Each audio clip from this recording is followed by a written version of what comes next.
Hello there, welcome to the Saroy channel and welcome to my Omnibus series.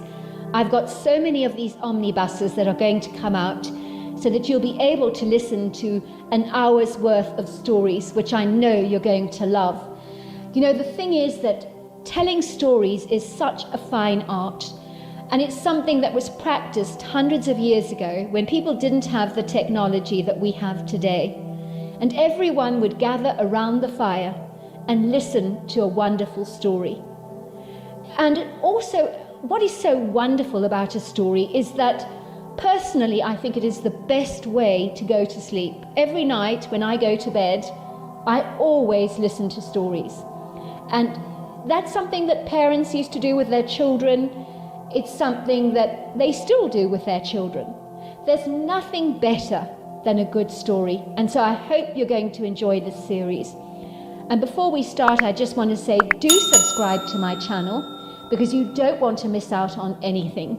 Because I'm in for the long haul and I want to make sure that you get the most stunning stories to go to bed with at night or to listen to when you want to be one of those people sitting beside the fire and listening.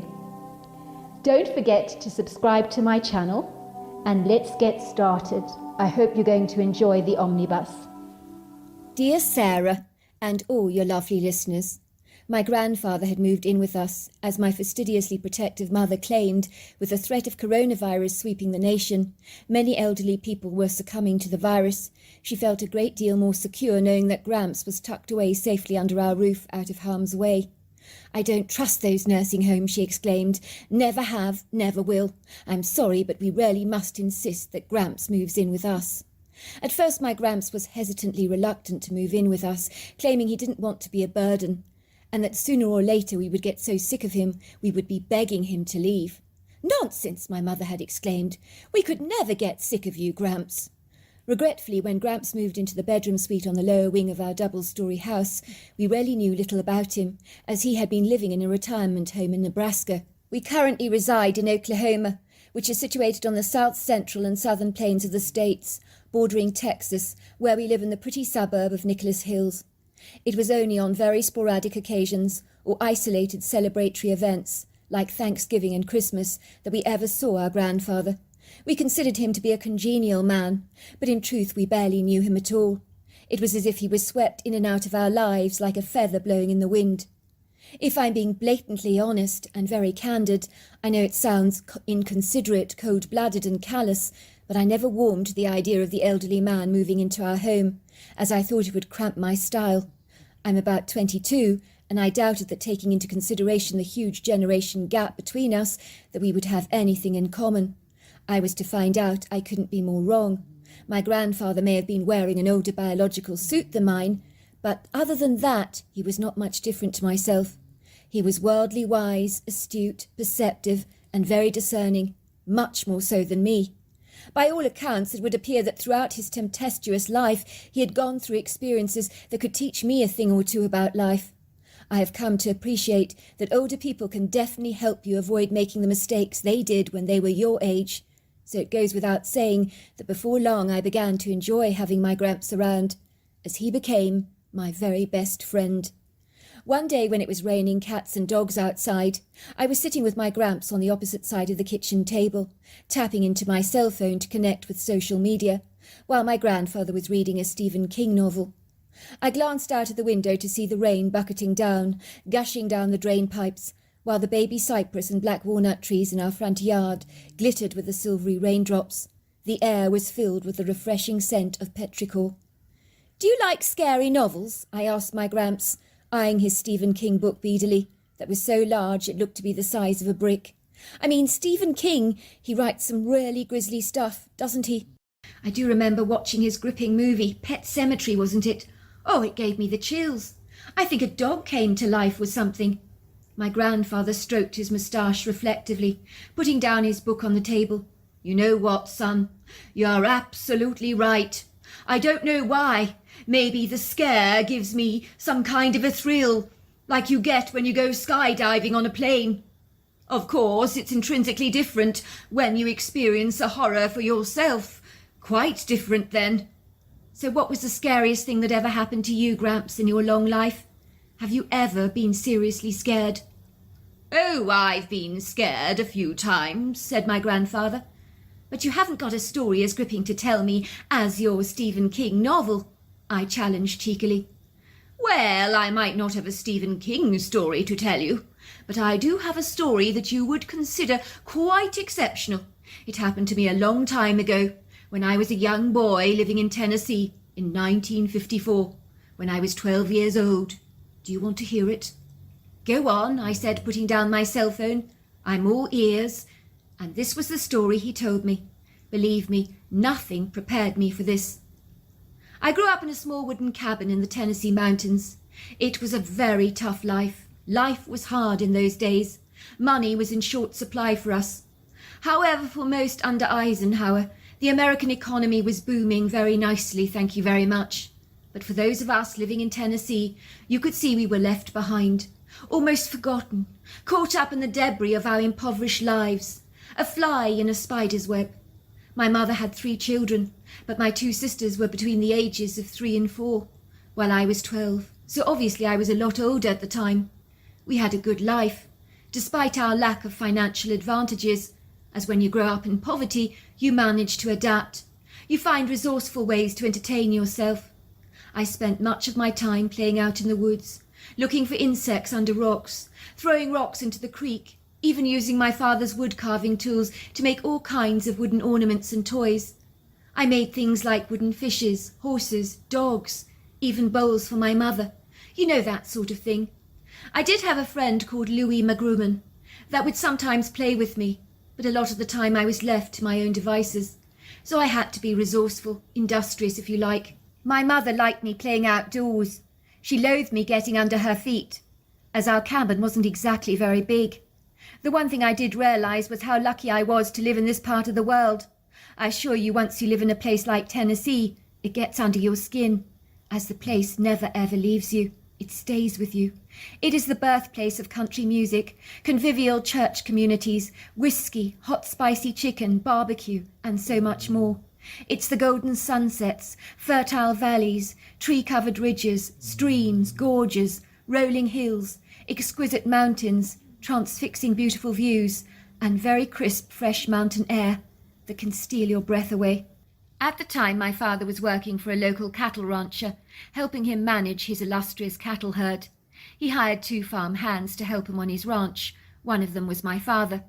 One day 3 of his cows went missing, vanished into thin air, never to be seen again.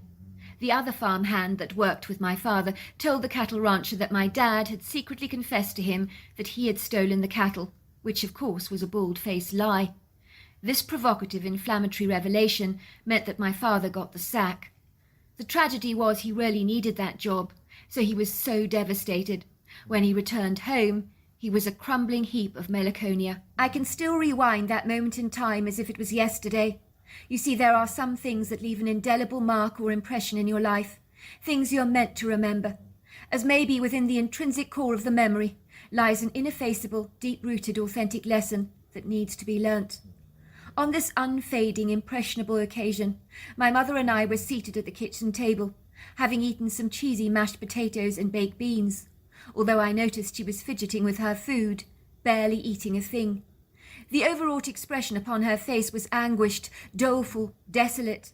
My 2 little sisters were tucked up in bed, obliviously unaware of my mother's rising level of anxiety.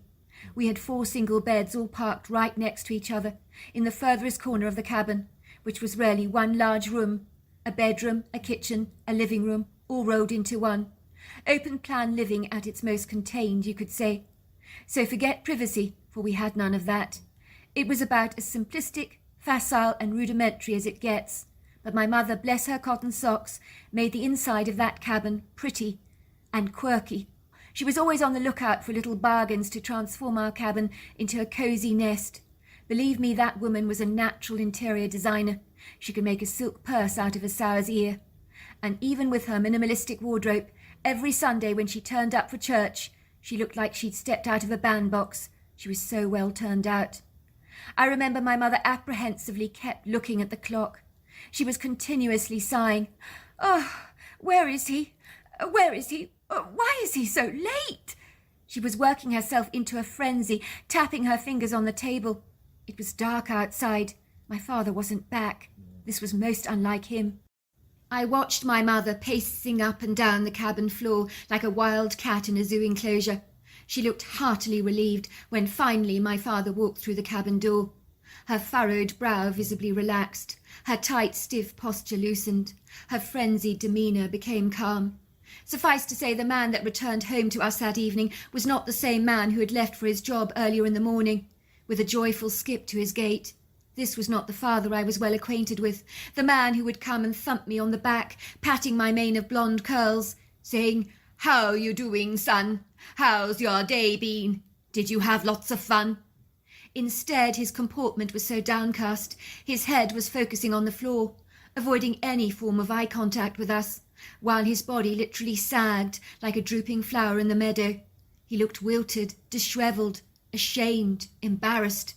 My mother rushed towards him, enveloping his fragmented, flagging body in her arms. "Thank God you're all right, Archibald Blanchett. I thought something quite dreadful had happened to you. I was worried out of my skin. You're so late this evening. You should have been back ages and ages ago. What on earth happened to you?" "I lost my job," he said, looking at her, through the saddest eyes I've ever seen. "Farmer Bryce has given me the sack." For a moment you could have cut the silence with a knife, as my mother tried to assimilate what my father had told us. This was a monumental deal, as without his job, things were going to get exceedingly tough for all of us. We were barely making ends meet in the first place, so relying on my father's wage was the only thing keeping our heads above water. This horrifying revelation could quite literally sink us, driving us into the depths of even greater financial impoverishment. "But I don't understand. Why would he do that? Why would he blatantly lie to Farmer Bryce like that? Why would he do that? What is wrong with him? It's so duplicitous. It's so wrong. It's just disgusting." "He did that, sweetheart, to cover his tracks.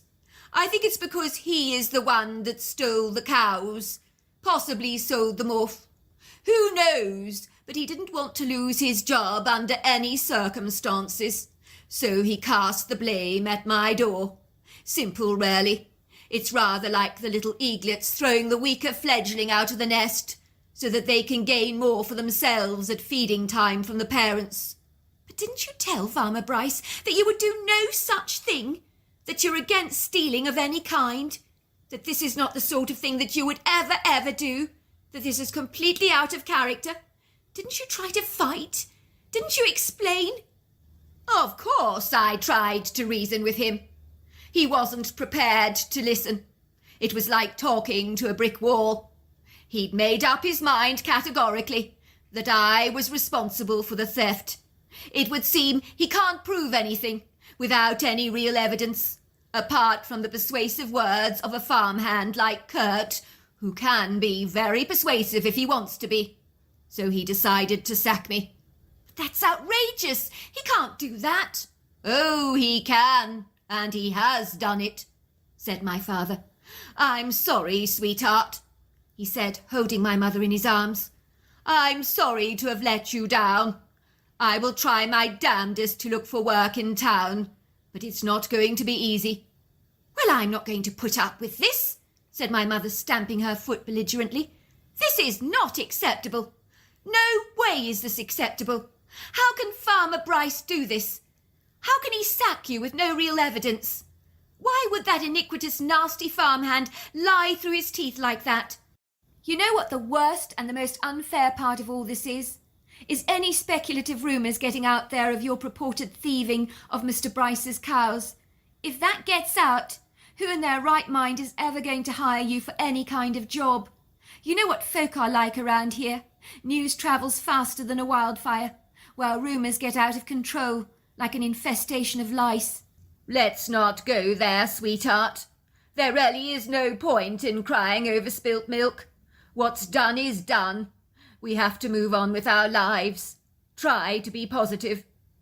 True to her word, my mother dressed to her nines in her Sunday best the following day, wearing a pretty summer frock and a smart little hat over her blonde, buoyant curls. She looked very fetching. She went to see Farmer Bryce, trying her level best to reassure him that her husband was not responsible for stealing his cows. He refused to listen to any reason. "I'm sorry," he said to her, "but I hardly think my farmhand would lie to me about such a very serious thing. That would be atrociously wicked for him to do. I'm sorry, but the jury's out. Your husband clearly told him he stole my cows." "Even if that were true, and supposing it was," my mother protested indignantly, "don't you see that it makes no sense, Farmer Bryce? Why would a thief confess to his crime? That would be literally begging someone to put a noose over their head. Has it not occurred to you, Farmer Bryce, that your farmhand might be lying to you to cover his own insidious agenda? Maybe he's the one that stole the cows." "Why would Kirk do such a thing, miss?" "The name is Chloe," my mother said, tightening her lip. "You know what, Farmer Bryce? You're a very foolish man. The wool is being pulled over your eyes, and you cannot see it for yourself.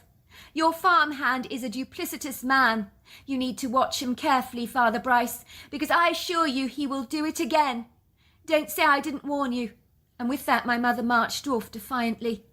In the days that followed, my father was unable to get any work. It was clear that word had spread like wildfire around town that my father was a thief. So people whispered behind our backs in church, gave us furtive, disapproving glances. Even a couple of kids at church pointed an accusatory finger at me, telling me that their daddy said my father was not a good man. The trouble is that mud sticks. It can be very difficult to wash off. Before long, my father just slipped into a huge depression that spiraled out of control. In a trice, he began to get drunk on moonshine. We wouldn't see him all day. At night, he would come back home, and he would be wobbling and staggering all over the place like an inebriated drunk. He had never drunk like this before. My mother would just leave him to sleep off his drunken stupor on the sofa. She'd put a blanket over his body. One night he became a vile, intoxicated drunk. I'd never seen him like this before. He began to belittle, patronize, ridicule my mother with a kaleidoscope of unkind, cruel, heartless words. My father was a gentleman throughout his life, an honourable man who took a dim view of anyone who would ever dare raise a finger to a woman. But the very thing that he found so abhorrent, so reprehensible, he began doing to his own mother. As the catastrophic train smash of his life, the helpless despair, the sheer desperation of his plight, the inadequacy he felt not being able to provide for his family, had mushroomed out of control, diminishing his self-esteem, while the toxic effects of the moonshine had transformed him into a belligerent, cantankerous, mean-spirited drunk. I could see my mother's eyes, that had once been so full of adoration for my father, now filled with fear and terror. She was afraid of him. She was unable to cope with his drunken antics, became unduly worried that things were getting seriously out of hand, and of course they were. I do remember the day my father first lashed out at her. He slashed her so hard across the cheek, she nearly fell backwards onto the floor. I could hear her gasp in astonishment as she clutched her burning cheek, that was now purple in colour. He had hit her that hard. "Get out!" she screamed. "Get out of my home! How dare you hit me? How dare you? Leave now! I never want to see you again!" "I'm not leaving, woman. This is my house." "Dad, you heard her. Leave now. You're drunk. You have to leave," I told him. "And don't come back until you're sober," said my mother. My father turned his rage on me. He grabbed me violently, wrestled me, screaming all kinds of obscenities at me. "No son of mine talks to me like this. Do you understand?" I was crying as my father was punching me hard with his fists. My mother hit him on his back with a frying pan so that he turned his attention off from me onto her for a moment. She told me to run. "Run, son! Get out of here! Go!" I didn't need much encouragement. I bolted out of the cabin door, running into the woods, my floundering father swaggering, swaying and tettering behind me in a murderous, incandescent rage. As I entered the wooded area, the place where I hung around so often as a young boy, I felt afraid. I'd always been slightly skittish of the dark. It was scary being in the woods like this.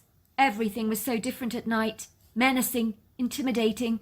There was a cool breeze blowing that caused the leaves to rustle. It sounded like a woman's long skirts brushing against the ground. I could hear my father running behind me, if you can call it running. I clearly had riled him up, speaking up for my mother. He wanted revenge. He was slurring his words with inaudible protests. "I'm getting your son. I'm gonna get you. I'm gonna get you." He was tripping, stumbling and crashing all over the place as he cloddishly weaved himself over viridescent ferns and shrubs in his determined pursuit of me. He was yelling, "I'm gonna get you. I'm gonna get you." My heart was pounding in my chest violently. My breathing was sharp and fierce. I was looking for somewhere to hide. Tears were pouring down my face, as my shirt was now soaked. I had not even realized that I was crying. It was dark in the woods, but thankfully the canopy allowed a gentle light of the moonlight to filter through the forest, so I wasn't completely stumbling around in the dark. I could hear my father looming ever closer. I didn't know what he was capable of in this drunken state. I couldn't trust him, so I was absolutely frozen with terror. Suddenly I saw something tapping me on the back. It gave me the fright of my life. I nearly jumped out of my skin, but what was it? It was a dark, shadowy, obscure figure, dense in the twilight, tall, big, human-looking. She was indicating for me to follow her. I did. Isn't it ironic, but I felt much safer around this anomalous beast than my own father. She took me towards this rocky outcrop, pulling back this massive rock as though opening a door. The rock would be physically impossible for a normal man to shift. I entered the opening with her. She rolled the rock back, and I discovered we were in a cave, but it was too dark to see a thing. I was to discover the following day that the cave was lined with deer pelts. There were beds made from pieces of broken timber, covered with lots and lots of grass, lined with pelts. The critter placed her hand on my back and led me to the bed. It was surprisingly comfortable. I must have fallen asleep that night, for the next morning I awoke up to find the tall creature studying me curiously. She had been watching me sleep. She seemed conspicuously fascinated by me, but there was also a protective look on her face, along with a kind of warm twinkle in her treacle-coloured eyes. Shafts of sunlight permeated the outer edges of the rock, filtering into the cave, so that I could see her very clearly. I was surprised by her appearance. She looked human, but she wasn't entirely human. How could she be? She was covered in hair. I noticed her hair was a dark brown colour. She smelt of the dust of the earth. I know now, without a doubt, that this lofty, majestic creature was a Sasquatch or a Bigfoot. But back then, I had no clue as to what she could possibly be. I would say she was 7 foot tall, 500 pounds, muscular, burly, powerful, strong, with overlong arms that dangled beyond her knees, a distinctive cone-shaped head, depicting a face so human, a feminine face that had soft angles to it, high cheekbones, a flat nose, deep-set dark eyes that sparkled and glittered with humour. Of course, I knew she was female. She had small breasts, but also possessed such a nurturing, maternal, patriarchal energy. When I awoke, she spoke to me in a strange, audible language that contained lots of clicks. I didn't know what she was saying, but I didn't care. I knew her words were solacing, solicitous, bolstering, comforting. I knew she cared about me. She handed me an apple, so I showed her my favourite trick, where I eat the apple without using my hands, just with my mouth. She copied me, but she could do it so much better than I did. She thought it was fun to eat an apple in such an idiosyncratic way.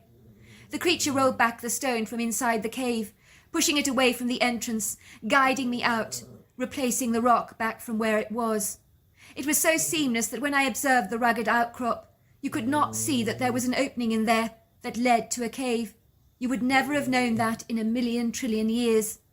The creature guided me through the woods, standing in the tree line, watching me return home, and when she felt assured that I was safe, she glided away. My mother was absolutely thrilled to see me. She asked me where I'd been. I remember grinning at her cheekily and saying, "You wouldn't believe me if I told you." And I meant every word of it, of course.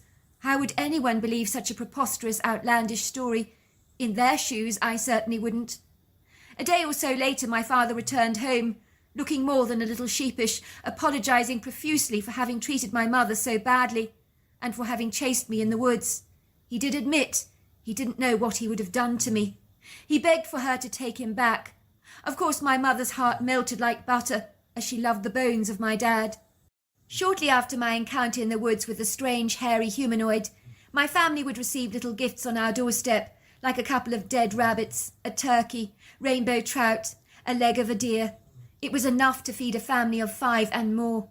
So despite our limitations financially, our standard of living rocketed, as we were living off the fat of the land. We began to eat well, based on the strange delivery of gifts at our doorstep, which meant we were eating fish and game very regularly. My mother described it as manna from heaven. She thought an angel was delivering these gifts to us. She was a religious woman. She said we were going through hard times like the Egyptians in the desert before they reached the promised land. You could see she would say, God knows that my husband didn't steal those cows. We are being compensated from the injustice. I never told her that our mysterious angel was in fact a hairy humanoid, as that might have catastrophically destroyed her romantic images of a celestial golden angel with ethereal wings. On reflection, the creature I encountered must have somehow perceived our strained financial hardship. But how she perceived that, I can't fathom. But for some reason she was desirous to offer us her help. Without her generous deliveries, I dread to think how bad things would have become for us. She delivered us from a very challenging time in our lives. Despite my father thankfully abandoning the moonshine to appease my mother, you could see the weight of the world hung upon his shoulders. He was a shadow of the man that he once was, the man that I had known as my loving father. He told me that not being able to provide for your family is the most degrading, ignominious, inglorious and mortifying thing to experience. It had made him feel abjectly worthless. We could see he had sunk into a contemptuous deep depression, as the man with a jovial, fun-loving sense of humour had been vanquished from our home, and instead our cabin was filled with an oppressive gloominess that affected the morale of our home. And even my 2 little sisters, who were always happily playing around in the house with the one-eyed doll they shared together, weren't always comfortable in my father's presence. They would eye him warily, knowing and wondering whether they could trust him. Sometimes he would just sit on the upholstered chair in the cabin, staring out into space. He looked vacant, unengaged, absent, inexpressive, so very lost. My mother went to visit the local pastor to tell him what was going on in our home. She told him my dad couldn't get work. Everyone thought he was a thief. And this had reduced my father into a contemptible, lifeless puddle of water. I gather my mother sobbed and sobbed, while the pastor comforted her assuringly, telling her that everything would be all right. The very next night my father slipped out of our cabin, without anybody even noticing. Shortly afterwards I heard my mother scream, "Ah!" I scrambled out of bed, knowing instinctively that something was terribly wrong. My mother was crying. She was pointing at a note that was perched on the upholstered chair. It read, "I'm sorry, Chloe. I just can't go on. I hope you'll always know how much I loved you and the kids." My mother and I grabbed a kerosene lantern. We dashed out into the night, terrified of what we would find. Luckily, my 2 sisters remained fast asleep in bed. We had to leave them there. We hadn't any choice. Finding my father was a prerequisite. We were certain we would be too late, that we would find him, his lifeless body hanging from a tree in the wood grove, swinging against the breeze like a dress hanging on a clothesline. It was such a dreadful thought.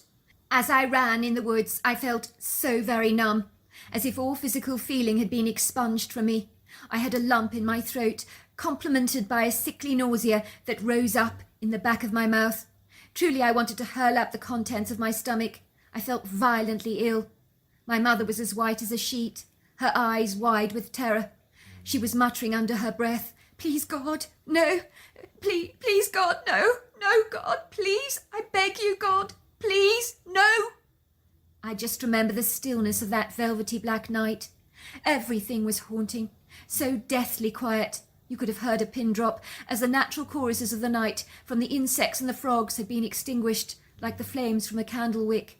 There were no howls from a coyote or wolf, no hoot from an owl. It was ominously still. The only thing I could really hear was the thundering of my own heart, and of course the discernible crushing sound of our boots crackling the twigs and forest debris beneath our cushioned soles. Everything was blanketed in a heaviness that was tangible. The woods were teeming with towering oaks, maples, dogwoods and yellow polars, and they all jiggled ominously against the cool breeze, their boughs swaying backwards and forwards, against the moonlit shadows, making you falsely believe that you were seeing shadow people creeping around you. But I didn't care about any of this. All I wanted was my father back home, safe and well with us. That was the only thing in the world that mattered. The question was it too late? Were we too late? All of a sudden we heard a crashing, crunching sound, as if a tree branch had snapped under a heavy weight.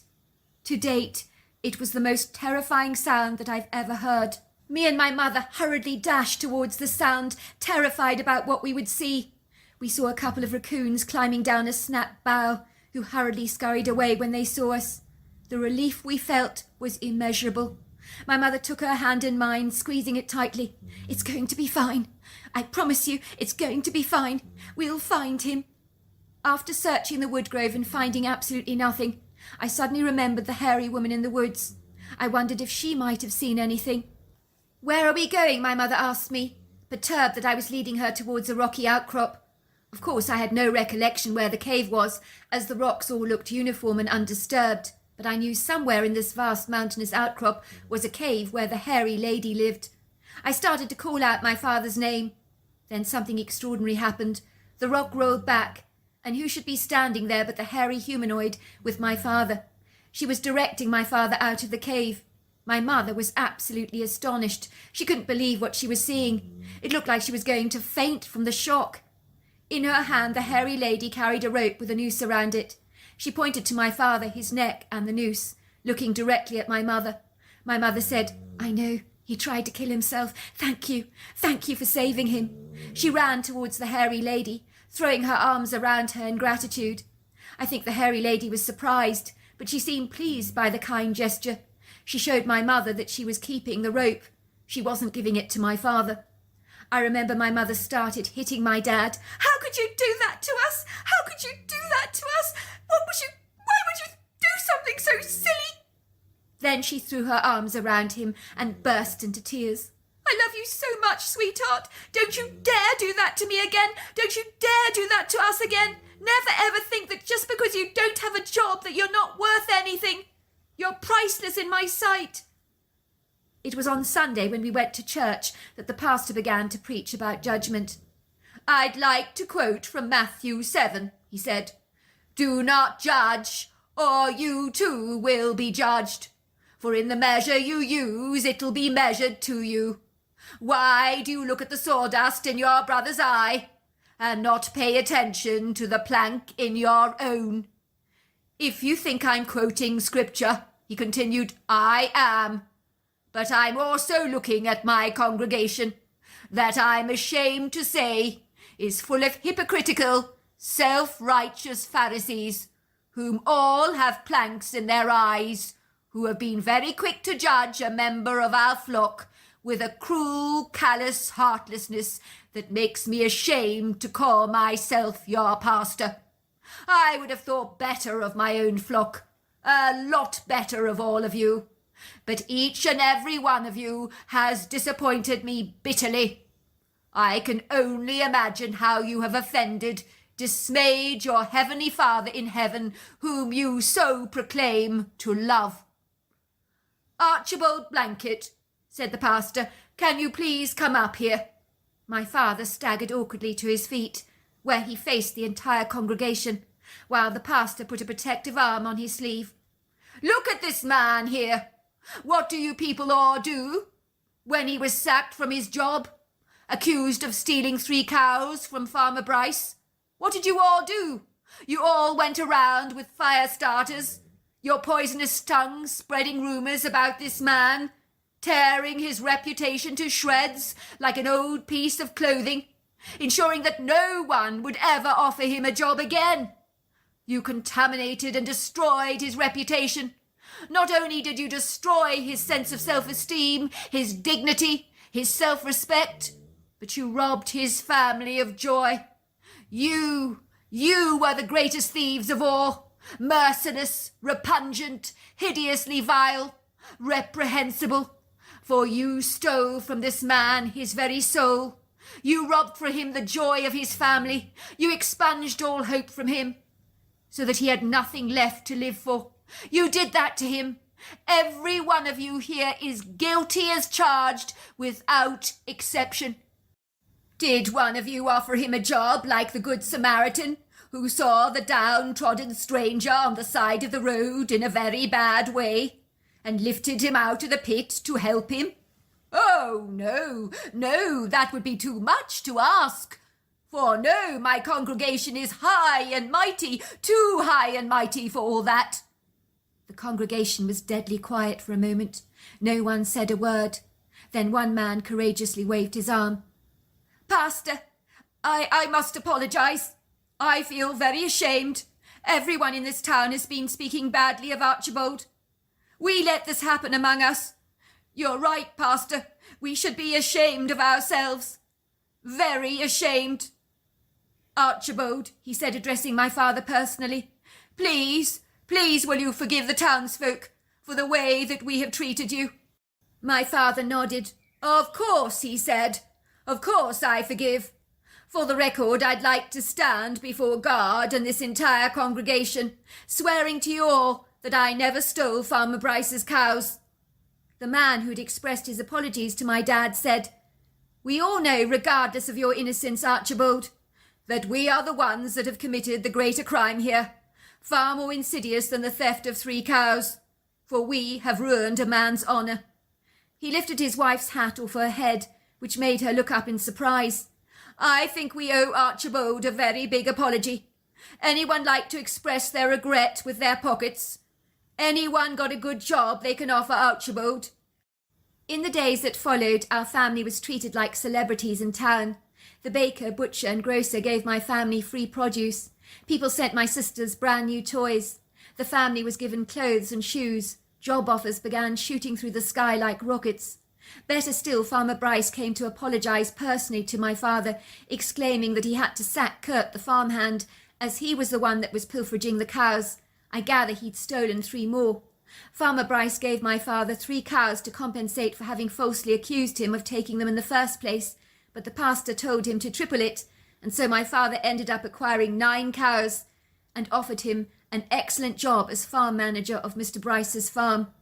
Our standard of living escalated so that even the hairy humanoid stopped delivering us gifts. She could sense our lives were a lot better now. Over the years we saw her watching over us as if she considered us her responsibility. She was always taking care of us. I will never forget her. She was such a beautiful soul. I do hear ugly stories told about Bigfoot, but I don't always listen to them. My mother exclaimed that the hairy lady in the woods was very definitely an angel from God, because she had transformed our lives in every way. Without her presence, things would have been very different for all of us. Whoa, I said to Gramps. That's one hell of a story. Did it really happen? Of course it happened, said my Gramps. Well, I'm sorry, Gramps, but your story trumps the Stephen King novel you're reading. It's bloody amazing. I've never heard a story like that. Now you can see why I enjoy having my Gramps around. Over the last couple of years, he has taught me so much. So there you are. That's my story. My story tonight, the first one, it comes to us from Wayne. He says here, Dear Sarah, my name is Wayne, and I'm involved in wildlife conservation and rescue. It was in the early 80s that I was notified by the authorities about an escaped domesticated tiger that had been seen around the area and was causing all kinds of problems for the locals, who were very frightened about this animal. In my experience, domesticated tigers do tend to gravitate towards human beings because they tend to associate humans with easy food and play, because that's what they've always known. That's why a creature that is normally very elusive in the wild was seen by so many of the locals at the time, and they were terrified of this wild tiger harming or killing any of their children's or pets. Farmers were also worried about the fate of their livestock, and so people were extremely concerned about their own personal safety. I was asked to track down this tiger and return it to the owners, because this was beyond being a police matter. The owners were absolutely devastated about their missing Bengal tiger, whom they called Molly, and they adored her. All the family interacted with the creature, and they said that she was very tame, that she would lie on the carpet next to the family when they watched television at night, and would go swimming in the pool with their teenager boy. They regarded the tiger as a member of the family that was really well loved and precious, and assured me that as long as the creature was respected, it would remain docile and affectionate. In my experience, a wild animal cannot be fully domesticated because there's always the potential of that wild, ingrained natural instinct that, if provoked unintentionally, could cause the creature to lash out and cause all kinds of damage. Worse still, if the creature was hungry, he could potentially be very, very dangerous. I cannot tell you where this happened for reasons of confidentiality in this matter.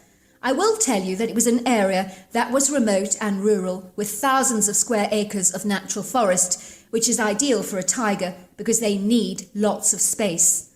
Ironically, these vast areas of North American wilderness were perfect for a large cat like a tiger, but not so ideal for someone tracking the creature because it could have been almost anywhere.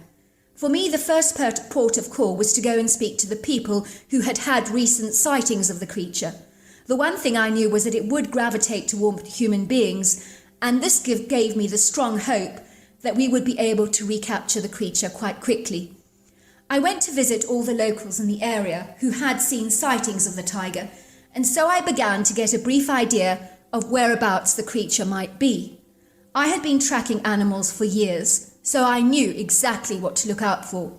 One family who contacted me said that they had not physically seen the tiger, but had seen the brush moving in the wooded area of their land, and that they had heard the sounds of huge, massive animals scouting around that had been growling at them and letting out the most aggressive and vicious roars. I decided to search the area, despite the fact that it was much further off the beaten path than the other sightings. Armed with a rifle that I always carried for my own personal protection, I navigated the forest in the way that any tracker would. Your senses have to be sensitive about everything around you so that you can observe everything as carefully as you can. What I saw left me with more questions than answers. Before I go into my story, I just want to stress that I had never ever heard of Bigfoot or Sasquatch before at the time. Remember, it was in the 80s and the hairy man had not had the exposure that he's had now. In those days, most of our information was gleaned from libraries and encyclopedias, so we did not have the knowledge so heartily available today or accessible on our World Wide Web. It was not that I was not open to the idea of such cryptic creatures existing, but it was not something that I'd ever considered or conceived of before. In truth, there are so many areas of North American wilderness that have not been explored by man, so it wouldn't be surprising at all if creatures we do not know about could exist in some of those remote areas. Nothing would surprise me. The first thing I noticed as I started studying the ground, which was fortunately quite muddy from early rainfall during the week, was that there were no tiger trail markers anywhere. I could see signs of turkey, deer, rabbits, and all kinds of other creatures, and I observed all their scat in the area, which also gave me an indication of the kind of animals that had been passing through. But there definitely had been no sighting of a tiger. Suddenly I came across a muddy area that was when I stood still, barely being able to believe what I was seeing. It was a humanoid footprint in the mud that was 16 inches long and 12 feet wide, but it was clearly not from a human or even a bear. I got a good view of the big toe area, and I could see it was too splayed out to be a human's, because humans are a lot straighter because they wear shoes, and whatever this creature was, it had never known a pair of shoes in its life. I could barely believe what I was seeing, but I shrugged it off as my intention was to find the tiger markers that I was not seeing here. I was satisfied that there were no tiger trails in the area and that people had been mistaken about the predator that they thought they had heard, as there was nothing here. Suddenly I noticed everything around me went very quiet and exceedingly still. Birds were no longer chirping, and there were no other sounds. When that happens, I know as a tracker from personal experience, it usually means that a predator is around. I stood very still for a moment in deep contemplation, and then I heard the sound of something very hefty and heavy walking through the brush. But whatever this thing was, I knew it was bipedal. It was walking on 2 legs and definitely not 4. In that moment, I knew something was there. and I've experienced this gut feeling before many times as a tracker, knowing when a dangerous predator is about. It's almost like a sixth sense of just knowing instinctively, and it's inbuilt, and it's for humans to warn them of danger, and it should never be ignored. I could sense that something was watching me, and whatever it was too close for comfort, and not being able to see it was extremely unnerving because it puts you in a position of exceeding vulnerability. Predators use this tool to take advantage of their prey. I could even smell the creature, and the smell was the most unpleasant smell that I have ever smelt in my entire life. In fact, it was so revolting that I went over to the bush to throw up. Was this smell another tool, I wondered, that the creature was using to intimidate its prey, or was it just its natural body odour? As I was speculating about all of this, I suddenly heard the most awful roar, and it was not the sound of a tiger, but something that sounded even more treacherous and deadly. I promise you that my whole body almost shut down. This creature had impacted my natural human reaction by impairing my responses. I just stood there, frozen to the spot, barely being able to breathe or move. It was like my legs had grown several tons of weight in a second, and it was difficult to maneuver my body at all. No creature before has ever incapacitated me like this. No lion, no tiger, no bear. And the effects it had on me were so destabilizing. I did not know in the world what to do. But for me, this effect literally bordered on the supernatural. And to this day, I have no rational explanation for my reaction to this creature. No other predator I have ever worked with in my entire life has affected me so profoundly, both emotionally and physically. Then I saw it rushing through the thicket at me with a mock charge. I knew it was a mock charge because I'm experienced at that kind of thing. This is common behavior in the ape species, and it's designed purposely to intimidate. I could see the creature was asserting its authority towards me and making it very clear who was boss. He was behaving this way because this was his territory. I could not believe what I was seeing because I've never seen an animal like this before. You could be forgiving for believing that this was a man dressed in a ghillie suit, but it was way too big to be a human. It was about 7 feet in height and easily 550 pounds. I would say the girth of this chest was 3.5 feet wide. The creature looked as if he did indeed possess both primate and human DNA. It had a very long, elongated skull, like many of the ancient skulls that have been recovered in the past of what some believe belonged to the Nephilim. I would not be surprised if those were the skulls from these Bigfoot creatures. It is a conical head. Its conical head sat on massive shoulders, and it had a long, hairless face with a very distinctive brow ridge and big brown eyes with a very flat nose. It also had very long arms that are a distinctive attribute of the ape species, and I knew this was the creature who had made those large footprints in the mud. There was no doubt about that in my mind whatsoever. As I stood there, I became as submissive as I could. That's what I would do if I was standing in front of a great ape. I did not challenge him, nor did I raise my rifle in his direction. Believe me, this creature was exceedingly intelligent, and he would know what my rifle was. And the last thing I wanted to do was to accelerate his anger and make him even more impulsive and reactive that could potentially be fatal for me. I appealed to the humanness in this creature, which is there, believe it or not, buried beneath all those layers of angry, volatile reactions. And especially in this creature, who was, in no doubt, an alpha male.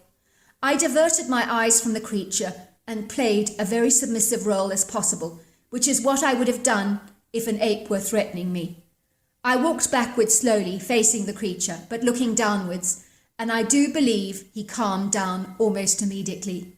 He grunted to himself and chattered away, as if he was finally satisfied that I imposed no threat, and that I wasn't going to be staying for long, and then he just walked away just like that. As you can imagine, I could not believe what I had witnessed, and I do not know what the creature was. I had heard of the abominable snowman before, and that is what I thought this creature must be, until years later I was to discover it was a Bigfoot or a Sasquatch. Some might even call him the abominable snowman anyway.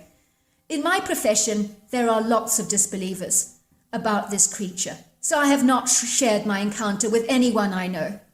But when I heard about this anonymous forum, I decided that my secret could come out of its secret box, buried away in the memory files of my mind that have been marked declassified for so long. For many of you animal lovers out there wanting to know what happened to Molly the tiger, well, I'm glad to tell you that we did finally track her down, and I think she was very happy to return to her home, where she was welcomed in with open arms by her loving owners. I would say that as lovely as this domestic tiger is, it still did have the potential to be dangerous. So I hope they survived little Molly, or rather the big tiger. I hope you and your listeners enjoyed my story. The next story is also going to be one that you're really going to love, and so let's get started. Dear Sarah, my name is Angelica and I'm from Oregon. Some may call that the heart of Bigfoot country. I grew up on a 30-acre plot of land and lived in a very basic, rudimentary cabin with my parents and two of my younger siblings. It was in the early 80s when I had my first Bigfoot encounter.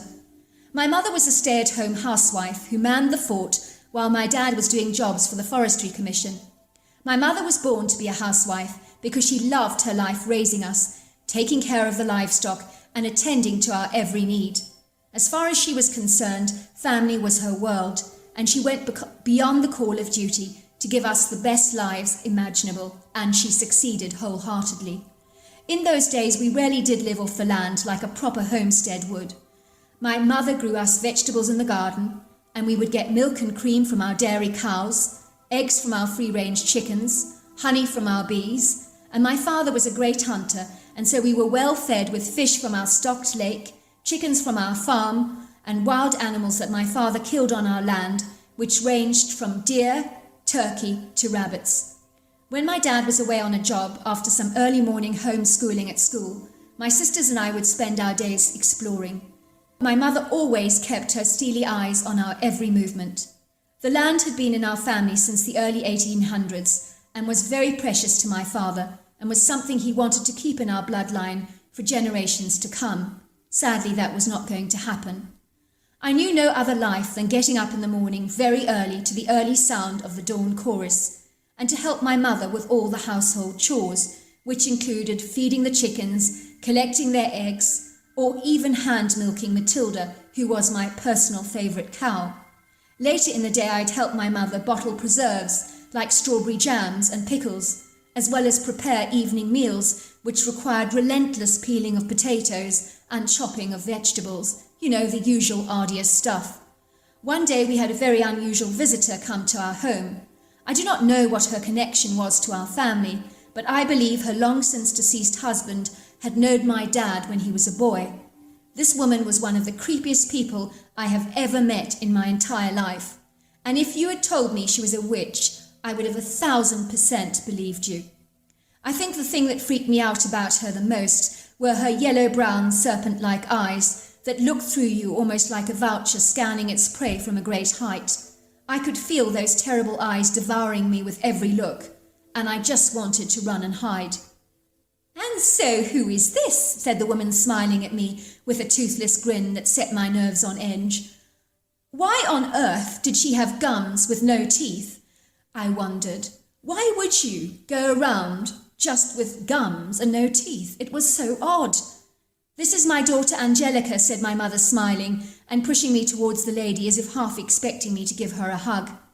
The lady reached out to grab me with one of her sinewy, arthritic hands, but I pulled away as fast as I could.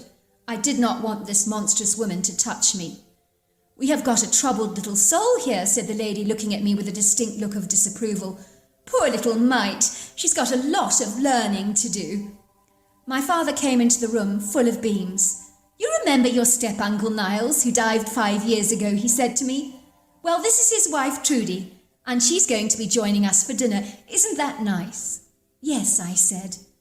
I was surprised to see that this strange elderly grey-haired, blue-rinsed lady, with her black bedraggled bohemian-style lacy dress that dangled over her ankles in thin petticoat layers, was having no impact on my younger siblings at all, who seemed oblivious to this woman's blatant peculiarities. The woman reached out for her black wallet-like purse, and I kid you not, pulled out a pair of dentures from a smart silver box and set them back in her mouth before she began to eat. Seeing her do this made my stomach cringe, but my mother pretended not to notice her vulgar behaviour. I mean, surely she could have put her dentures on in the bathroom. All I knew was I wanted to get away from the dinner table as fast as I could. I started playing with my roast turkey and mashed potatoes with my knife and fork like a very bored child. Enough of that, Angelica, my father scolded. Mind your manners, please, and stop playing with your food like that. It's very annoying. Is she always like this, so full of nervous energy? Said the woman.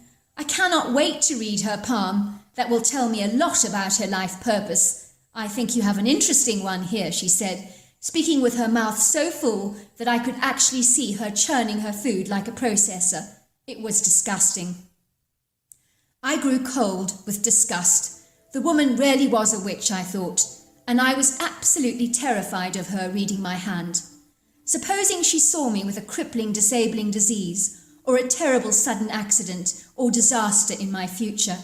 If anything was bad in my future, I would rather not know about it, because knowing for me was far more agonizing than being happily oblivious to what the future had in store for me. I had always been more frightened by what I did not know than by what I could see. My father and mother eagerly presented their palms to the lady. Maybe they did not believe in palm reading anyway, and were just humouring her because she was our guest after all, but they seemed eager to hear what she had to say.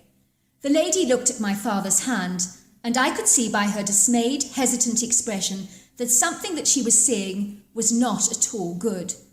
Go on, encouraged my father. Tell me, even if it's not what I want to hear. Am I going to be eaten by a tiger? He teased. The woman was silent, and so quiet that you could have heard a pin drop. What? Said my father. I'm really going to be eaten by a tiger? I would not joke about things like that, said the woman, looking mildly irritated by my father's futile attempts at being humorous. I am not sure you will like what I'm going to tell you, she said. Please, my father urged. I do not know if I believe in this stuff anyway, so just tell me for the hell of it. After all, it's only a bit of fun, isn't it? The woman bit her thin, cracked lips, and then paused for a long moment, and then she spoke. Your life will be cut short by a sudden disaster. I see your head. Yes, something to do with your head. I feel a thumping headache coming on. You mean like a brain aneurysm? Asked my father in horror. No, said the lady, looking at my father with heartless brown eyes. No more violent than that, like someone causing you grievous bodily harm. Is it someone I know? Asked my dad. And how far in the future do you see this happening to me? And is there any way of stopping it? Your lifeline is cut short here, she said, pointing a crooked finger at my father's hand. Your life will come to a violent, sudden end, and it will be soon. And no, it cannot be changed, because it has already been predestined by the choices you made before your incarnation. In other words, you chose your own ending. I saw the look of total horror on my father's gentle face, and his soft blue eyes seemed to cloud over as if he was pushing back tears. I do not believe in all this reincarnation stuff, said my father. I'm a godly man. Good for you, said the lady, looking at my father with an exasperated expression on her face. I'm only telling you what I see, and I have yet to be proved wrong. You see, the hands do not lie. They're a roadmap of our life paths. My mother's face had grown as white as a sheet, and she hastily grabbed the dinner plates from the table and mumbled under her breath, I'm sure it's not true. I'm sure it's not true. I'm sure it's not true. My mother seemed less eager to present her hand to the lady, and I saw that it had become clammy and sweaty, as if she was terrified about what she might hear, but for the sake of our guest, putting up a brave front and acting like she did not believe it all anyway. It was only a bit of fun after all. "Oh, I see a long life here," said the lady. "I see you chose a very easy incarnation for yourself. You clearly are a very young, inexperienced soul. I do see a few health problems along your journey, something to do with your blood pressure, but on the whole, a good long life. But your ticker will finally get the better of you, but not until you're really old." My mother looked relieved and pushed my hand forward. "Your turn, Angelica. Let's see what the future has in store for you." My heart started to race at 1,000 miles an hour. I was utterly terrified, and the fear I felt caused me to bolt out of the house like an unbridled, rebellious horse, and I literally galloped out of that cabin at 100 miles an hour. I felt as if I was running for my life and being pursued by a malicious predator, and I just continued to run and run and run. I could see that the horrible woman in my mind turning into a hideous demonic creature with long wings, hunting me down like a massive hawk and revealing to me the things I just didn't want to know. Bear in mind that my family lived on a large plot. We're talking about a vast acreage of rambling natural vegetation and ubiquitous trees that had not been tended to for years, as my father's job for the Forestry Commission meant that he had left our hand to its own natural devices. It had become a wilderness that over the years had attracted some of the healthiest looking wildlife that you have ever seen. We had huge deer on our land, and I even saw giant turkeys that they were so big they could have been on the Guinness Book of Records. Some of our property was so remarkably overgrown that the only paths you could see were made by the deer, and these pathways were narrow and relatively low. So I was surprised to find some new pathways that were 8 feet wide and 10 feet high, and they were all over the place. It was almost as if my father had decided to clear away some of the dense thicket that was full of nasty thorns and barbs, to clear away for better hunting opportunities. But since when had he had time to do such a thing, I wondered. For a moment, curiosity got the better of me, and I began to forget why I was here in the first place. The sheer terror I had experienced in the presence of that vile woman had finally left me. Even if she had seen a short life for my dad, why had she told him something quite so foreboding and so nonsensical? Why had she been so heartless and so insensitive? The thought of losing my father to a sudden disaster brought tears to my eyes, and I was surprised to find that I really was crying. I could taste the saltiness of my tears. I knew I wasn't supposed to wonder about the wild areas of our land without supervision from an adult, because there are a lot of wild animals here that my father had spotted from time to time, like bobcats, cougars, coyotes, mountain lions, and even a black panther. Yes, I knew I was not 100% safe out here in the wilderness part of our land, but being away from that nasty witch brought a sense of peace and serenity to my being. Come what may, that predator would never get to read my palm, and if it meant spending a week in this rambling undergrowth, well then so be it. It was worth my while. I decided to follow a big path that had been made in the dense undergrowth, and one of them led it to an open clearing with a beautiful stream.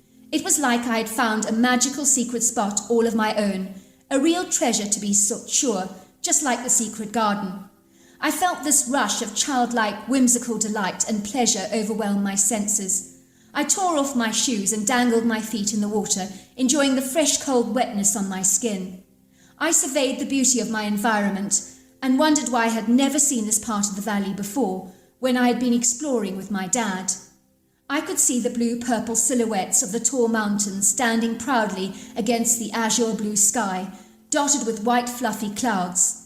There were large, regal-looking eagles with massive wingspans soaring majestically across the sky, and I could hear the sounds of pretty bird calls in the valley, and watched in delight as a mother doe with her fawn came to drink at the stream. I saw her watching me, but she didn't seem overly concerned by me, and continued to drink very thirstily.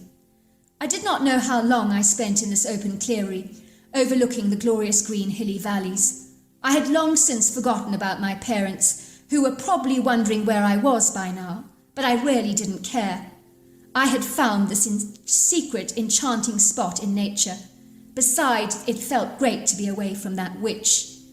I lay back on this warm, sunny rock that was a part of a rocky outcrop that surrounded the beautiful gushing, pebbling stream with its clear, sparkling water and white, pretty, bubbling foam. I cradled my head in my arms and fell into a deep sleep. As I started to awaken, I could hear this excited chattering sound of two people having a fast conversation in a foreign tongue, and I got the impression that they were talking about me. It sounded like that. I was still in a dreamy state of being half asleep and half awake. I was sure I must be hallucinating or seeing things, because as I rubbed the sleep from my eyes, I saw two little creatures standing before me. When I say little, I don't mean little in terms of the physical sense, but I mean you could sense they were young, they were juveniles, in age, of about 4 foot tall. But I really had never seen anything like them before. I could sense their young, excitable energy. They were studying me with an open fascination, as if I was something so unusual and so out of place. The one creature reached out with a big hairy hand and touched my skin, almost as if he was comparing my skin to his own.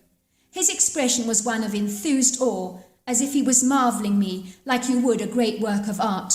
And by the way he or she was looking at me, I must have been like a Michelangelo masterpiece to them.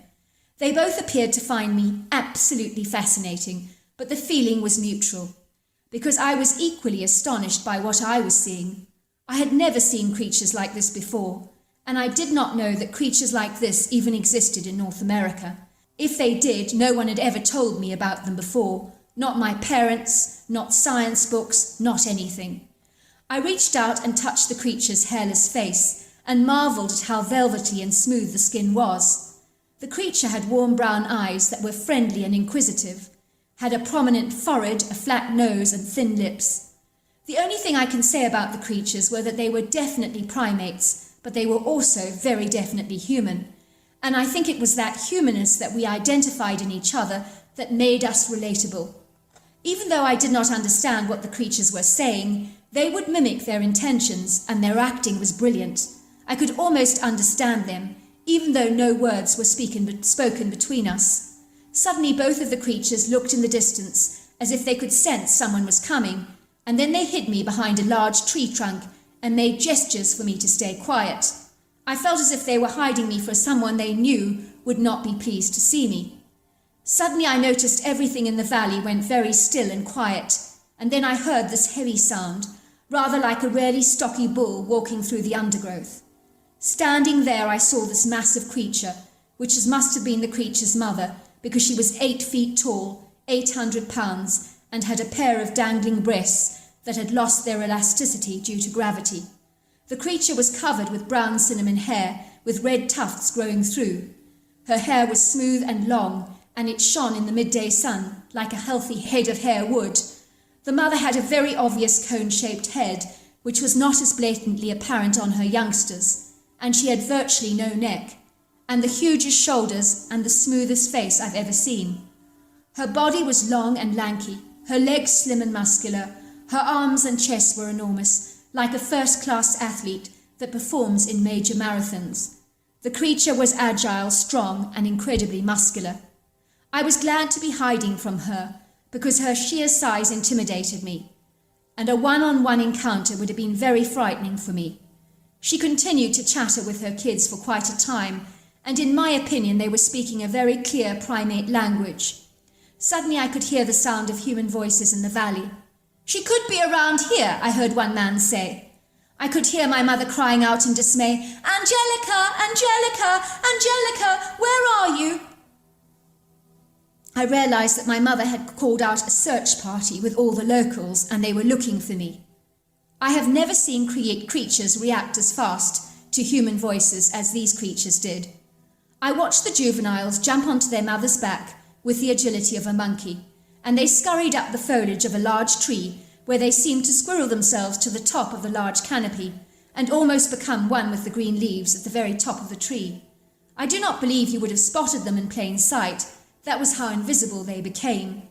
The mother herself seemed to blend into the scenery, and even though I knew she was hiding, I actually could not see her.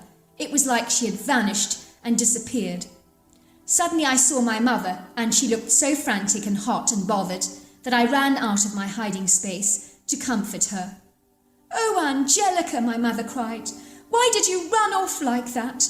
We've been so awfully worried about you. Something quite dreadful could have happened to you. Have I not warned you about cougars and mountain lions before?" My mother was more happy to see me than she was angry with me. I told her that that witch-like woman had scared me half to death, and she did seem to understand. "We had to be nice to her," said my mother. "She was our guest, you see." "But what about all the horrible stuff she said about Daddy? It was so cruel, it was so unkind." "I don't think she intended to be mean, darling. It's just what she claims to have seen in your Dad's hands, that's all." "But it's not true, Mummy, is it?" I asked. "I don't want Daddy to die like that," I said. "Of course it's not true," said my mother, taking me into her arms and cradling me. "Is that why you ran away? You didn't want her to look at your hand?" I nodded. "I don't want her saying horrible stuff to me like she did to Daddy." "Of course not," said my mother. "But she's gone now. Do you know what she called you? She said you had an eagle spirit." "What's that?" I asked. "The soul of a truth seeker, someone who wants to find answers to life's many mysteries. Well, that's what she said to us anyway." It was not long after meeting that witch-like woman that her prediction came true about my father.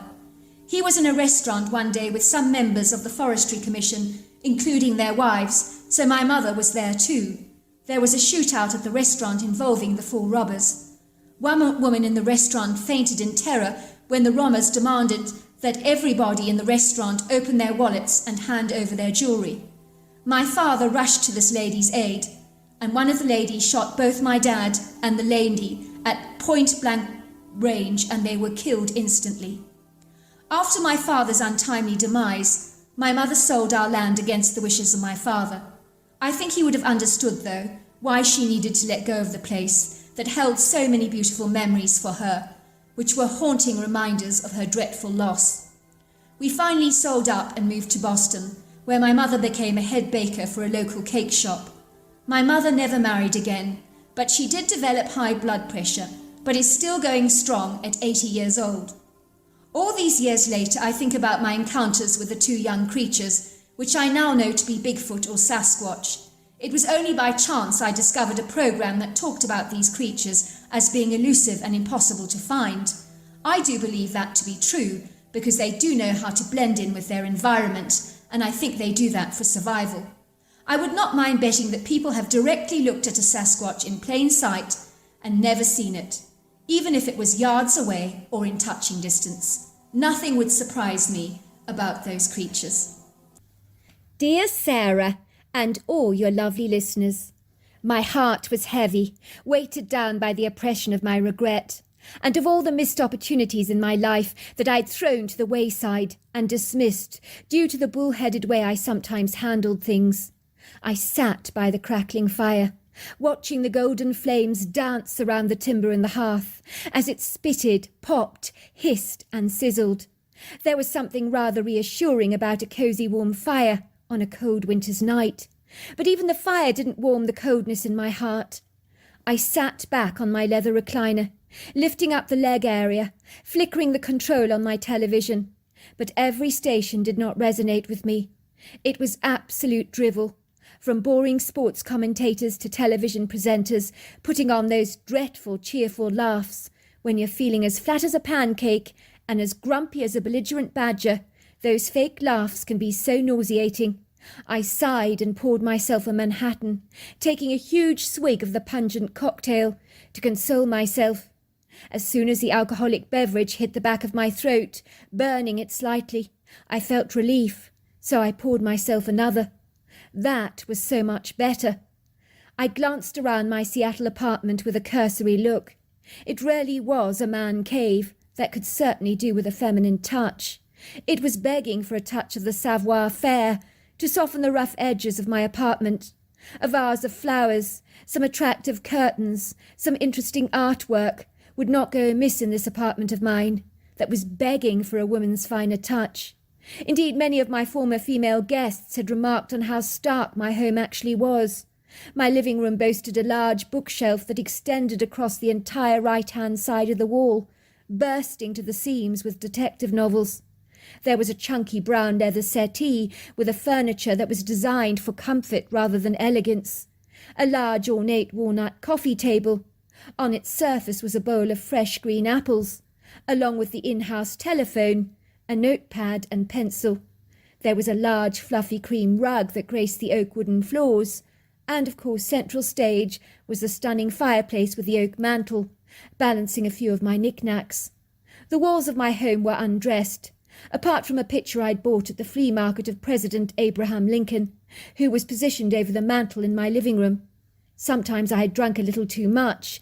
It would seem that the eyes on the portrait would almost come alive.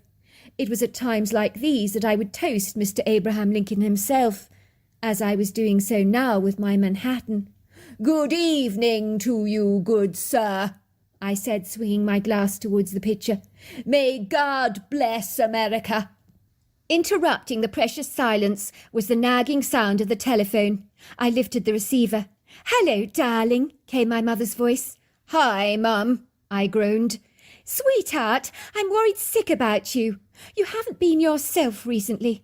Last time I saw you, I noticed your pants were getting rather loose. I'm worried you're losing weight and that you're not eating.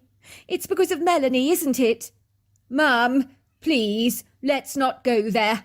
My personal life really is not your business." "Oh, but it is my business. Everything that concerns you is my business. I'm your mother, after all.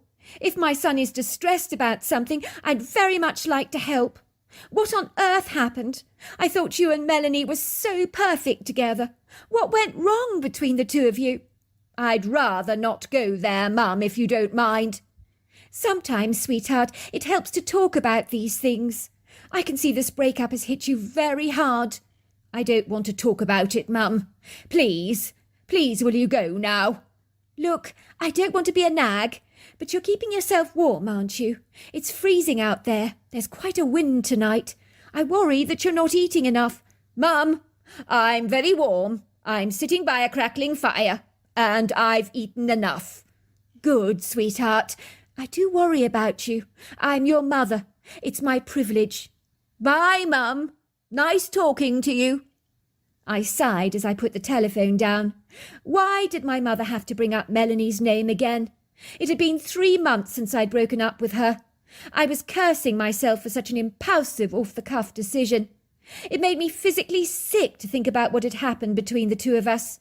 Reliving that night over again was not what I wanted to do. The moment I met Melanie, I realised that she was different to anybody else I'd ever known. I had blown it with her, like I did with every other relationship I ever had. Why was I such a disaster at dating women? Other men seemed to land with their bums in a field of clover, but not me. Over and over again I kept making the same mistakes with women. My problem was jealousy. I hated to admit it, but the green-eyed monster had reared its ugly head in many of my relationships. When I got jealous, I literally blew smoke out of my nostrils, acted irrationally, impulsively, until I not only rocked the boat, but I capsized the bloody thing in the process. What can I do? Like most men, I had to live with my mistakes, and that was not easy. I had met Melanie when I was flying back from Vegas to Washington. She had ended up sitting next to me on the plane. A fine dusting of serendipity touched my life that day, like the sprinkles of icing snow on a mince pie. I remember she was reading exactly the same Agatha Christie novel as I was. We were astounded that two people on exactly the same plane should be reading the same novel at exactly the same time, only pages apart. I was on page 102, she was on page 103. I mean, what were the chances of that? As you can imagine, that was really an icebreaker. We both talked the whole way back to Washington about the books we appreciated reading, the wonderful countries we'd visited, the things that we enjoyed doing. I'd realised we had so much in common. I knew I wanted to see her again. She was easy on the eye, with long dark brown hair, highlighted with blonde streaks, sparkling hazel eyes, with 2 cheeky dimples on either side of her cheek that made her look younger than her years, as similarly we were both in our early 30s. "We must do this again," I said, taking down her number, tucking it in my wallet. But for some reason I lost it. I had stupidly written it on a $10 note with a red marker. I imagine I must have paid someone with that $10 note. It wasn't the cleverest or brightest idea of mine. I had no idea where she worked, what she did for a living, or even what her surname was. So I resigned myself to the fact that I had let a good thing slip through my fingers like butter. I was so disappointed with myself, as anyone I dated after meeting her was just so dull by comparison. Melanie had struck me as having such a great sense of humour, had been easy to talk to, so our conversation had flowed without any awkward silences. About 5 months later, when my nephew had to go into accident and emergency after making a petrol bomb, would you believe it, with his best friend Thomas in my backyard, it exploded, causing him to acquire some 3rd-degree burnings on his lower arm. My yard shed had completely been obliterated as shards of timber were scattered all over the lawn like pieces of shrapnel from a war scene, while neighbours came dashing out of their houses frantically to find the source of the ear-piercing explosion that was far too close for comfort. "Oh my God!" people were screaming. "What happened?" They were to see one child writhing in agony, one decimated yard shed, and one young boy looking sheepish, trying to explain to the wary neighbours why he'd made a petrol bomb in the first place, his childish reasoning not impressing the neighbours at all. "It was only a bit of fun." While one of the neighbours had called the emergency services and ambulances had arrived on the scene to escort my nephew to hospital, his friend was being given the 3rd degree. "What do you think you're doing, young man? Do you realise you could have been killed or harmed an innocent bystander? What possessed you to do such an incredulous thing?" "It wasn't supposed to go off like that," he had explained. "It was supposed to go off like a firecracker. I told you, it was only a bit of fun. We got the instructions off YouTube." When I arrived at the hospital with my nephew, who should be the doctor on duty dealing with his burns, but Melanie herself, serendipity had powdered my life again. I watched in awe as she attended to my nephew's wounds. I was the one who brought him into the hospital, as I regret to say it was my backyard where the kids had made that petrol bomb, something my sister was not best pleased about. "Really, Robin," she had chided, "you know what young boys can be like. My son is always getting up to mischief. You should have kept a better eye on him. He could have been killed. They both could have been killed." I knew she was absolutely right about that. I had failed abysmally in my duty in taking better care of them. Even my neighbours said as much. It was weighing heavily on my conscience when I brought my nephew into accident and emergency. He was in a great deal of pain, but luckily the wound looked worse than it actually was. I'm only grateful that his friend was unscathed, and that the burns on my nephew were just relegated to his lower arm. When Melanie approached me, I was too distracted to really notice her.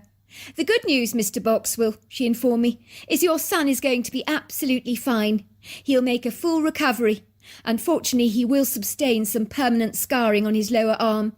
But then he can carry them proudly as battle wounds, and I'm sure he'll be quite proud of them." "He's my nephew. So you're sure he's going to be all right?" "Absolutely."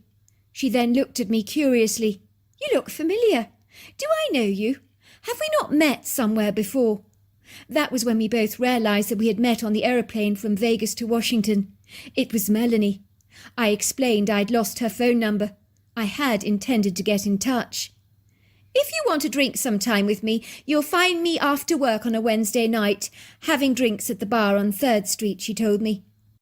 And so it was, after we started meeting up regularly, that the romance blossomed between us.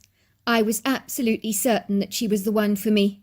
After dating for over a year, it was one evening when I was invited to a party with her where the vast majority of people in attendance at this cocktail function were actually involved in medicine. She left my side almost the entire evening, spent the entire time talking to another doctor, in such engaged, animated, enthused conversation. She looked so excited, so enthralled. I became incensed, being ignored like this while my girlfriend appeared to be flirting effusively with this man. Well, that was my interpretation of the event, watching her from a distance, that was. The pool party was around a large sweeping swimming pool, where no one was swimming, but there were lots of drinks flowing. Exotic, colourful cocktails with cherries and pineapples and little umbrellas garnishing the drinks. And exotic trays full of delicious snacks, along with gatherings of people who all knew each other very well.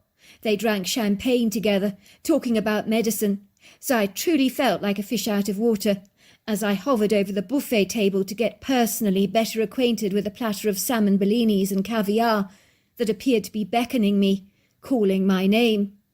A young man approached the table, grinning at me brightly. "I saw you earlier on in the evening with Melanie," he said. "Abandoned you, has she?" "Something like that," I said. "You're not in medicine, are you?" "No," I said. "I'm an engineer." "Thought so." "There you go," he teased. "The problem with being in medicine is sometimes all we ever talk about is medicine, even after we come home after a hard day's work. I can see Melanie is caught up in conversation over there with Dr. Radcliffe. Fascinating man he is. But she'll be back soon. Don't you worry."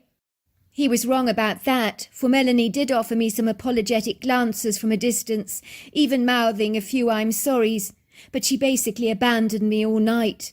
I was livid.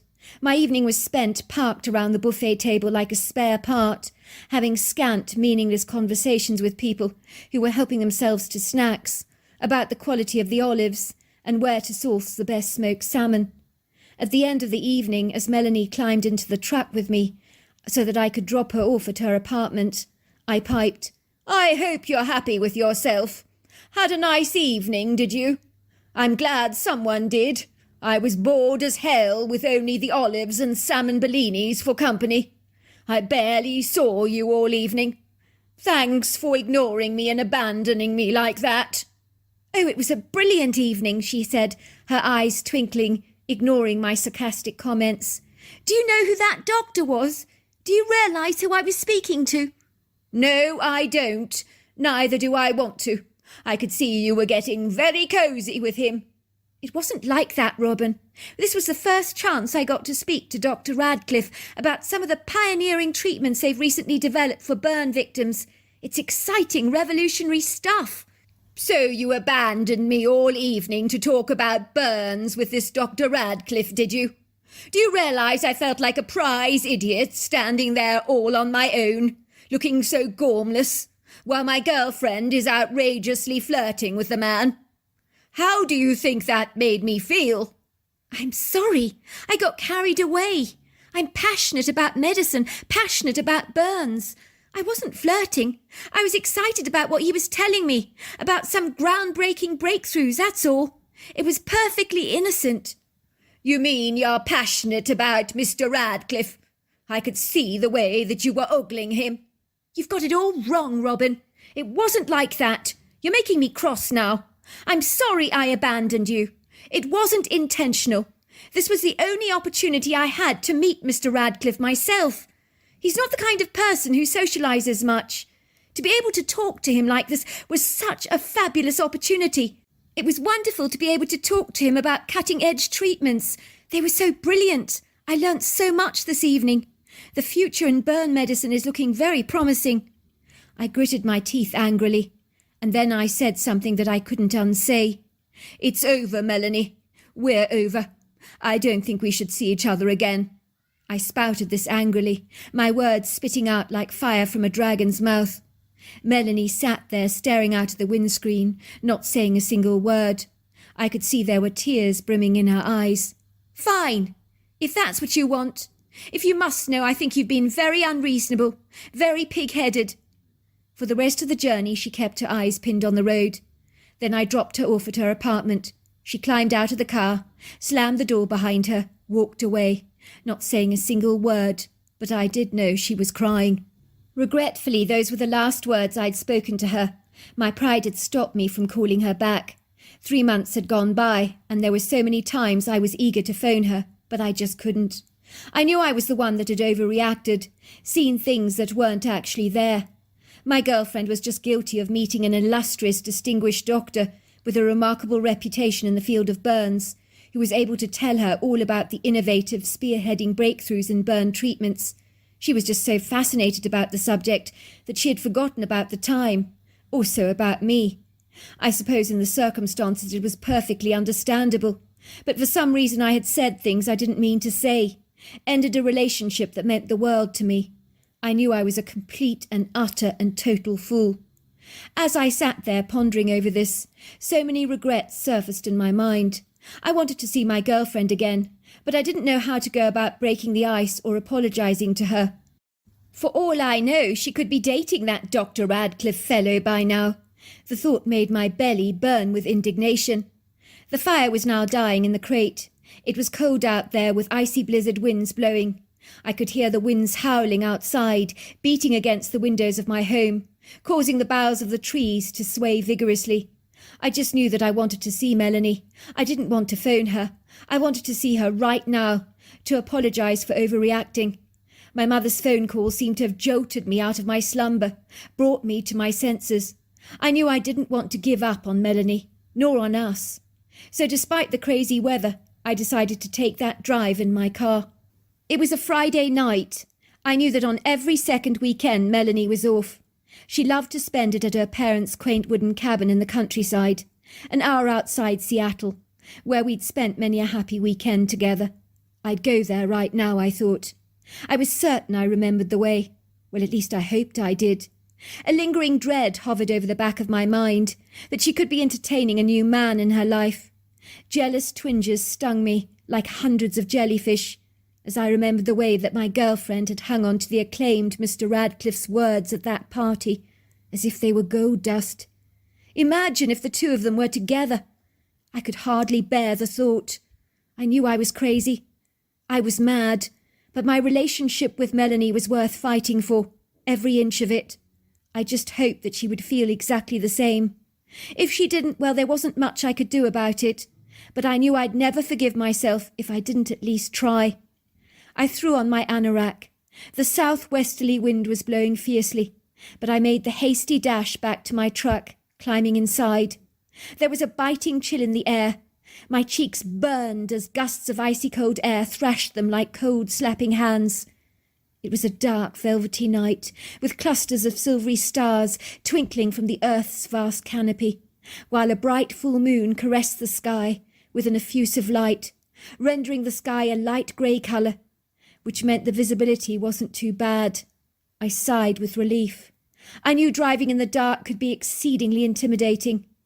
I could hear the cheerful, reassuring chorus of the crickets and frogs as I left my green leafy neighbourhood, driving down Seattle's prominent asphalt roads. Much later on in the journey, I took a swift left-hand turn and veered off onto a remote dusty road well off the beaten track. I put on the radio, listened to the news and tuned in to Cairo News and Talk. I could see the wind was blowing fiercely. The occasional small piece of tree fall, usually an unstable branch cropped with clusters of leaves, had snapped off, was lying precariously in bedraggled heaps on the side of the road. There were many of them like that. This was some wind that was not for the faint-hearted. I was getting close to Melanie's parents' cabin when the red dirt road that I was supposed to turn down was blocked by a large tree that had seemingly fallen into the middle of the road, completely blocking my path. Oh, damn, I thought, just my luck. A log in the middle of the road barricading the way. This was all I needed. I climbed out of my truck, pondering whether I should move this thing or not. It was a sizable tree. I wasn't actually sure if I could shift it out of the way. As I approached the fallen tree to examine it better, something slipped out of the dark shadows. It was a figure moving towards me so graciously. It looked like it was floating. I froze to the spot, for the silhouette was easily over 8 foot tall. To my amazement, it ran up to me, waving its overlong arms at me frantically to get my attention. In the shafts of soft moonlight that dappled the contours of her body in an ethereal light, I could see her features. Her human-like face wore an expression of dread. The brown, deep-set eyes were troubled. For a second her eyes locked into mine. She held my gaze for a moment. It was almost as if she was scanning my thoughts, reading my heart, deciding whether she could trust me or not. That was when in my head I could hear an audible female voice pleading with me. Please help! Please help! My baby! My baby. I realised at once that this creature was a Bigfoot. She towered above me like a very substantial tall tree, solidly built like an army tank with a pyramid-shaped head, covered in long flowing dark hair, with overlong arms. The creature suddenly thrust a 3-foot creature towards me that I realised was her youngling. She was pointing to its chest, making a howling sound. To my horror, I saw that its chest had been impaled with a tree branch, as the long thin sapling had plundered its chest to the other side, so that the tree branch had seared him like a skewer. It was the kind of injury that could affect the heart or cause a lung to collapse, both potentially fatal injuries. It was quite literally the most horrific thing I'd ever seen. The youngling looked terribly afraid, his mother even more so. It was amazing that the mother was so intelligent. She knew better than to remove the tree branch from her youngling's chest, seemed fully aware of the implications of such an injury. I was amazed that she was reaching out to me for help. She was so desperate. I knew this little whimpering creature did need my help. Not for a moment did I consider my own fear. I bustled the creature quickly into the front of my truck. Luckily, at 3 foot tall, it was really rather small, while the branch jutting through him was about 2 feet long. I made sure the creature was sitting in the perfect position in the front seat, so that no pressure was exerted on the branch to potentially cause more damage. I looked up at the mother, and I said to her, "I'll see what I can do." I could see a hope rising up in her brown eyes as she let me take her youngling under my charge. I needed help as soon as possible, and who better than Melanie to help me in this bizarre situation? I could hardly call an ambulance for a creature that was not exactly human, but then again, it really was. The large creature moved the fallen tree from across the road to one side so that I could get by. I realised she must have strategically placed it there to get help for her youngling, by reaching out to a human of all things. Melanie's cabin was not far from here. I could only hope that she would be there now, more than ever. I found the familiar sign in the road which read the Lazy Bear Lodge. I was now on the right path. It was a disagreeable drive, my truck jolting, wobbling, shuddering down the precipitous rocky driveway that led directly to the cabin. An uncomfortable trip, causing the little critter to let out agonised cries, as the poor thing winced, recoiled, and flinched in pain with every single bump. Finally, I was parked outside Melanie's cabin, but to my horror there were 2 other cars parked there as well, that I didn't recognise at all. The cabin looked more like a large chalet with a lovely wraparound porch. I didn't waste any time. I ran up to the front door. I know it was late at night. The wind was howling, beating and whipping my clothes. I began banging at the door as hard as I could. "Melanie! Melanie!" Melanie came to the front door, wearing a pink dressing gown, her hair all tousled, her eyes very sleepy. She opened the door. "What are you doing here?" she gasped. "I need your help urgently, Melanie. I've got a patient in the front of my truck. He's been impaled." "Well, haven't you called the emergency services yet?" she asked, looking shocked. "Why on earth did you bring him back to my cabin? He needs specialist care right now. An impalement is a serious injury." "That's not possible, Melanie. The patient's not entirely human. Can you not help him?" "Not entirely human?" asked Melanie, looking nonplussed. "What are you talking about?" "It's a little Bigfoot," I explained. "Its mother entrusted me with her youngling. She wants us to help him. She's desperate."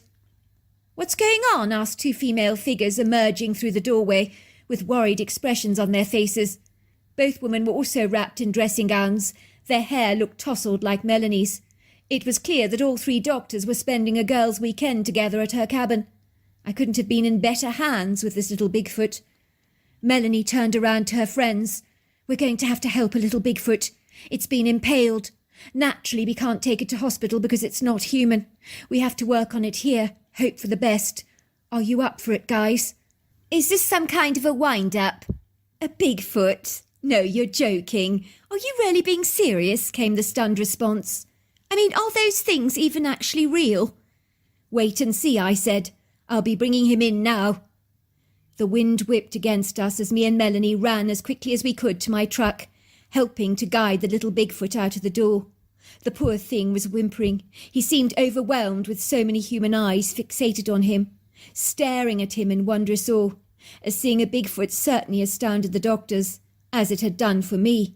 But then their attention was rightly turned towards helping the idiosyncratic creature. He was a lanky little thing, with thin legs, overlong arms, and a stocky torso for one so young. "It's going to be all right," said Melanie, grabbing the Bigfoot's hand kindly and bringing him into the cabin. The creature looked at her with its bright, frightened dark eyes. "We're going to do our best to help you, I promise," she said to him. "Is he going to be all right, Melanie? Is he going to die?" "It depends on a lot of things," Melanie told me. "It depends whether the sapling has caused any internal damage. The creature's fortunately got a large chest. We can only hope that the impalement has not caused internal bleeding, rupturing or puncturing. We're just going to have to pray that everything goes well. Keep your fingers crossed. We haven't got the technology here that we have at the hospital for scans and stuff like that. I can't promise you that the youngling is going to survive, but we'll do our level best to make sure that he does. That's all we can hope for in the circumstances." They took the little creature into a little room where Melanie had some medical supplies, and as luck would have it, an oxygen tank. I sat back awkwardly on the comfortable upholstered chair in the living room, clenching my fists anxiously, knowing full well that things could go terribly pear-shaped. I was solicitous and disquieted about the poor Bigfoot mother, who'd reached out to me for help. How would she react if I returned her youngling back to her dead? Even more extraordinary, how did that poor thing manage to get impaled by a branch? It was all exceedingly bizarre. I began to pace around the cabin anxiously, while the wind continued to howl outside the windows, and the Douglas fir trees in the woodgrove that surrounded the cabin were almost dancing in the wind. I could hear the youngling's painful cries coming from the room. I tried to block my ears. The sound was very disturbing. "Please, God," I prayed, don't let this poor thing die." As my anxiety escalated, I could feel a cold chill running down my spine, so I busied myself restocking the timbers of the fire in the crate. Some of the timber was still smouldering from the evening's fire, so I added some timber along with some steel wool. A perfect fire starter. In a trice the fire was burning brightly in the crate. I glanced around the living area, and there were dirty wine glasses smeared with lipstick marks on the rims. They were on the coffee table, along with a massive pizza box and dirty plates. I decided to distract myself, so I took the dirty plates and glasses to the sink and began to wash up the dishes. It felt good to keep myself busy and occupied. I glanced out of the kitchen window of the cabin. I could see the tall silhouette of the mother Bigfoot pacing up and down as she moved between the tall Douglas firs and the woodgrove. I was stunned. She'd followed us all the way to the cabin. She looked like any other mother in a hospital waiting room, frantically worried about their child. I was struck by how human she appeared, despite the fact that she was so enormous from every perspective. Melanie finally entered the kitchen. In her hand she held the sapling branch that had pierced the Bigfoot. I took it into my hands, marvelling that this thing had gone right through the torso of a little youngling. It was badly smeared with blood.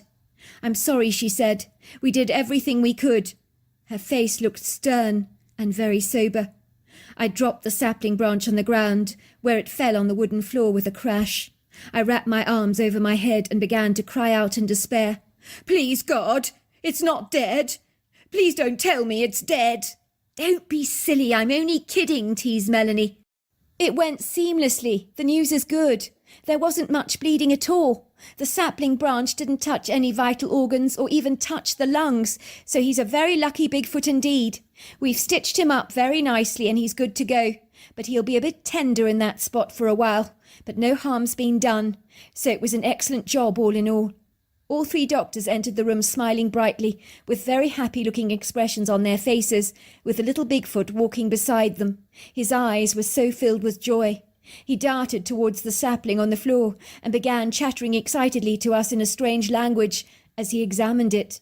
"That's right," said Melanie. "That was in you. Can you believe it? But we got it out."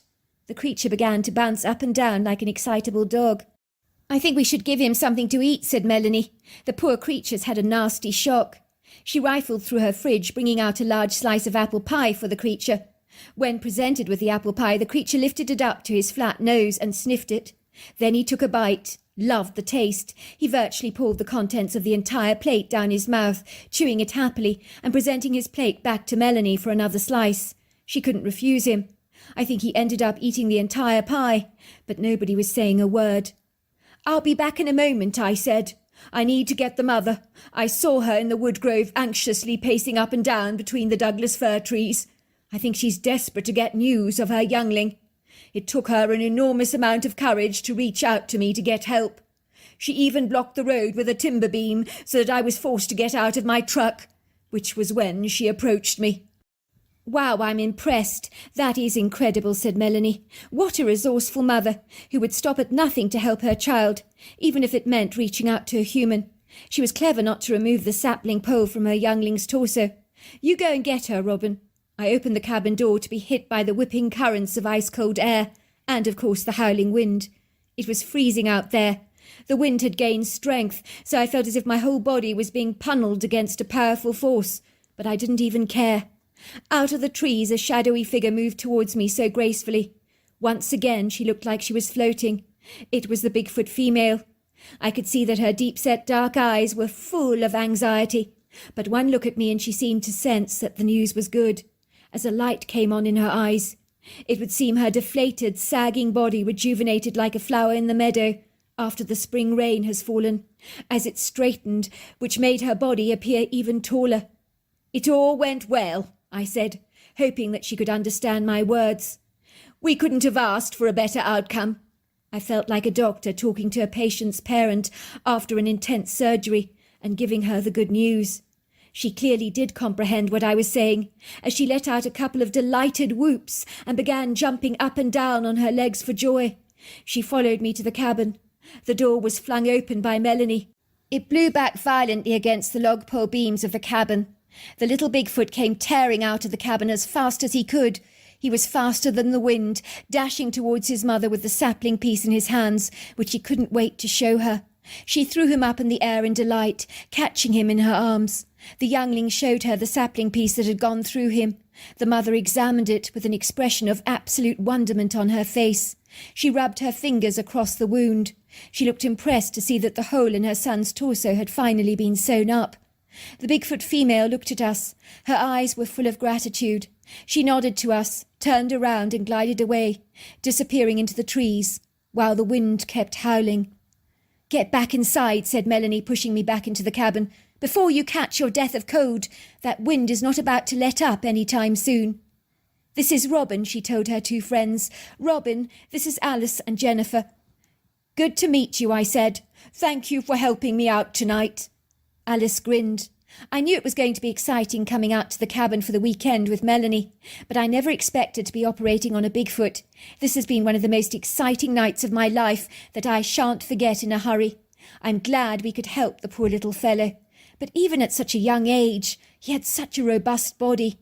If he had been fully human, he might never have survived that impalement, never.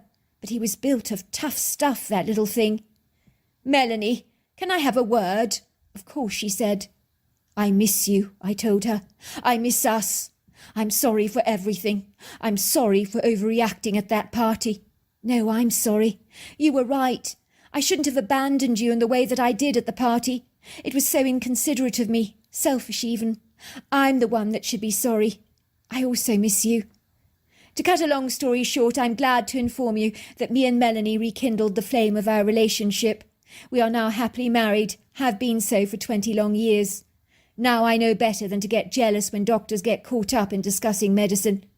We all decided to keep what happened between us with that Bigfoot youngling. We kept it a secret. We are desirous for those beautiful creatures to live together in peace without being bothered by humans. So there you are. That's my story.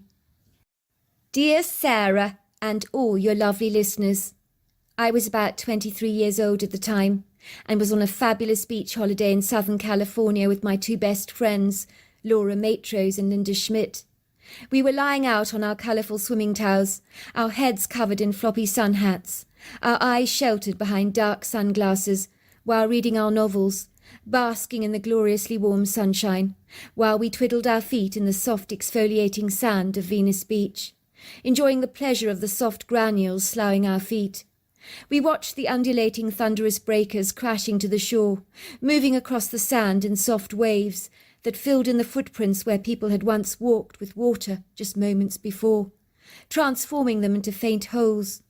We marvelled at the sound of the surf crashing as it rolled towards the shore with a plethora of foaming bubbles, along with delighting in the salty smell in the air that you could even taste on your tongue, which was always nostalgic, reminding me that yes, I was on holiday, that this was my opportunity to let my hair down, to run bare feet in the soft sand with the wind blowing against my cheeks, to forget all about my job back home in Charleston. I smiled as people in the water shrieked with delight as they skipped over the waves, some daring to go deeper, to tackle the kind of waves that could duck you under, steal your breath away. It was a gloriously beautiful day. We were soaking up the sun like ravenous sponges, having lathered ourselves down heavily with sunscreen, while we watched some surfers skidding above the waves as they squatted down on their boards, in their wetsuits. They seemed to ride the waves with such an expert grace that was seamless and impressive. I didn't for a moment wish to trade places with any of them. I loved the safety of taking things easily. Risks were to be taken by people braver than myself. "Let's go into the water," I said to Laura. "I'm getting overheated." "Good idea," she said. We both ran into the water, feeling the cool surf washing against our bodies. We were both feeling exhilarated, as our wet hair dangled around our faces in rats' tails. Our eyes were red from the sea salt. Our bodies glistened with the ocean's spray. I could feel someone poking me in the back. It was a woman wearing a bright yellow bathing costume standing behind me. I turned around to see a woman in her early 30s. Her dark brown hair was swept back in a neat ponytail, while her olive skin was covered with a generous amount of sunscreen. Her dark brown eyes were studying me curiously, wearing an expression of grave concern. "Excuse me," she said to me in a German accent. "Allow me to introduce myself. My name is Dr. Greta Hoffmann. I'm a dermatologist from Frankfurt in Germany. I see that you have a mole on your back that looks very suspicious. If I were you, I would get it checked out at once." "You think it could be malignant?" I asked, looking horrified. "Let's just say that I would have it checked out if I were you." "Thank you," I said. "Thank you so much for telling me. It's a pleasure. I hope that it is nothing to worry about." "What was that all about?" my friend asked, having seen me engaged in a conversation with the German tourist. "What did that woman say to you? I saw your face growing as white as a sheet." "She was warning me about this mole I've got here on my back," I exclaimed, showing it to her. "The woman is a dermatologist from Frankfurt in Germany. She says I need to get it checked out. She says it looks suspicious. She freaked me out, I'm telling you that." My friend examined my mole. "Well, it does look a bit odd. It is uneven and misshaped, and it has got different shades of colour to it." Suffice to say, that evening in our hotel room, I spent the entire night looking up information about malignant melanomas. I began to realise that my mole looked uncannily similar to the visual examples that had been displayed. I could see my friends' anguished, worried looks as they encouraged me to cut my holiday short in order to get my mole examined by an expert. "Please go home," they begged me. "You need to get that mole checked out as soon as possible." So unfortunately, that glorious holiday spent in the sunshine with my two best friends was ruined for me. All I could think about was returning to West Virginia and booking an appointment to see a dermatologist as soon as I possibly could.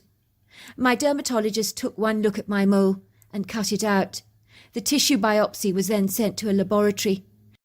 I was to soon learn the dreadful news that I did indeed have the dreaded malignant melanoma. It hit me hard like a kick to the guts. It felt as if my whole world had fallen apart. I was completely dumbfounded. If it hadn't been for that random encounter on the beach with that dermatologist from Frankfurt, I may never have had the mole checked out at all. I could be walking around obliviously unaware that a rampant cancer was growing inside me.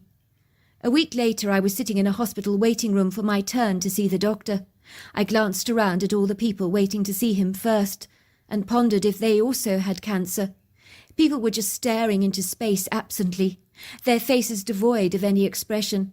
I wondered what they were going to see the surgeon about. What kind of thoughts were whirling around their mind? Were they afraid like I was? I'd never for a moment believed that cancer would ever brush my life.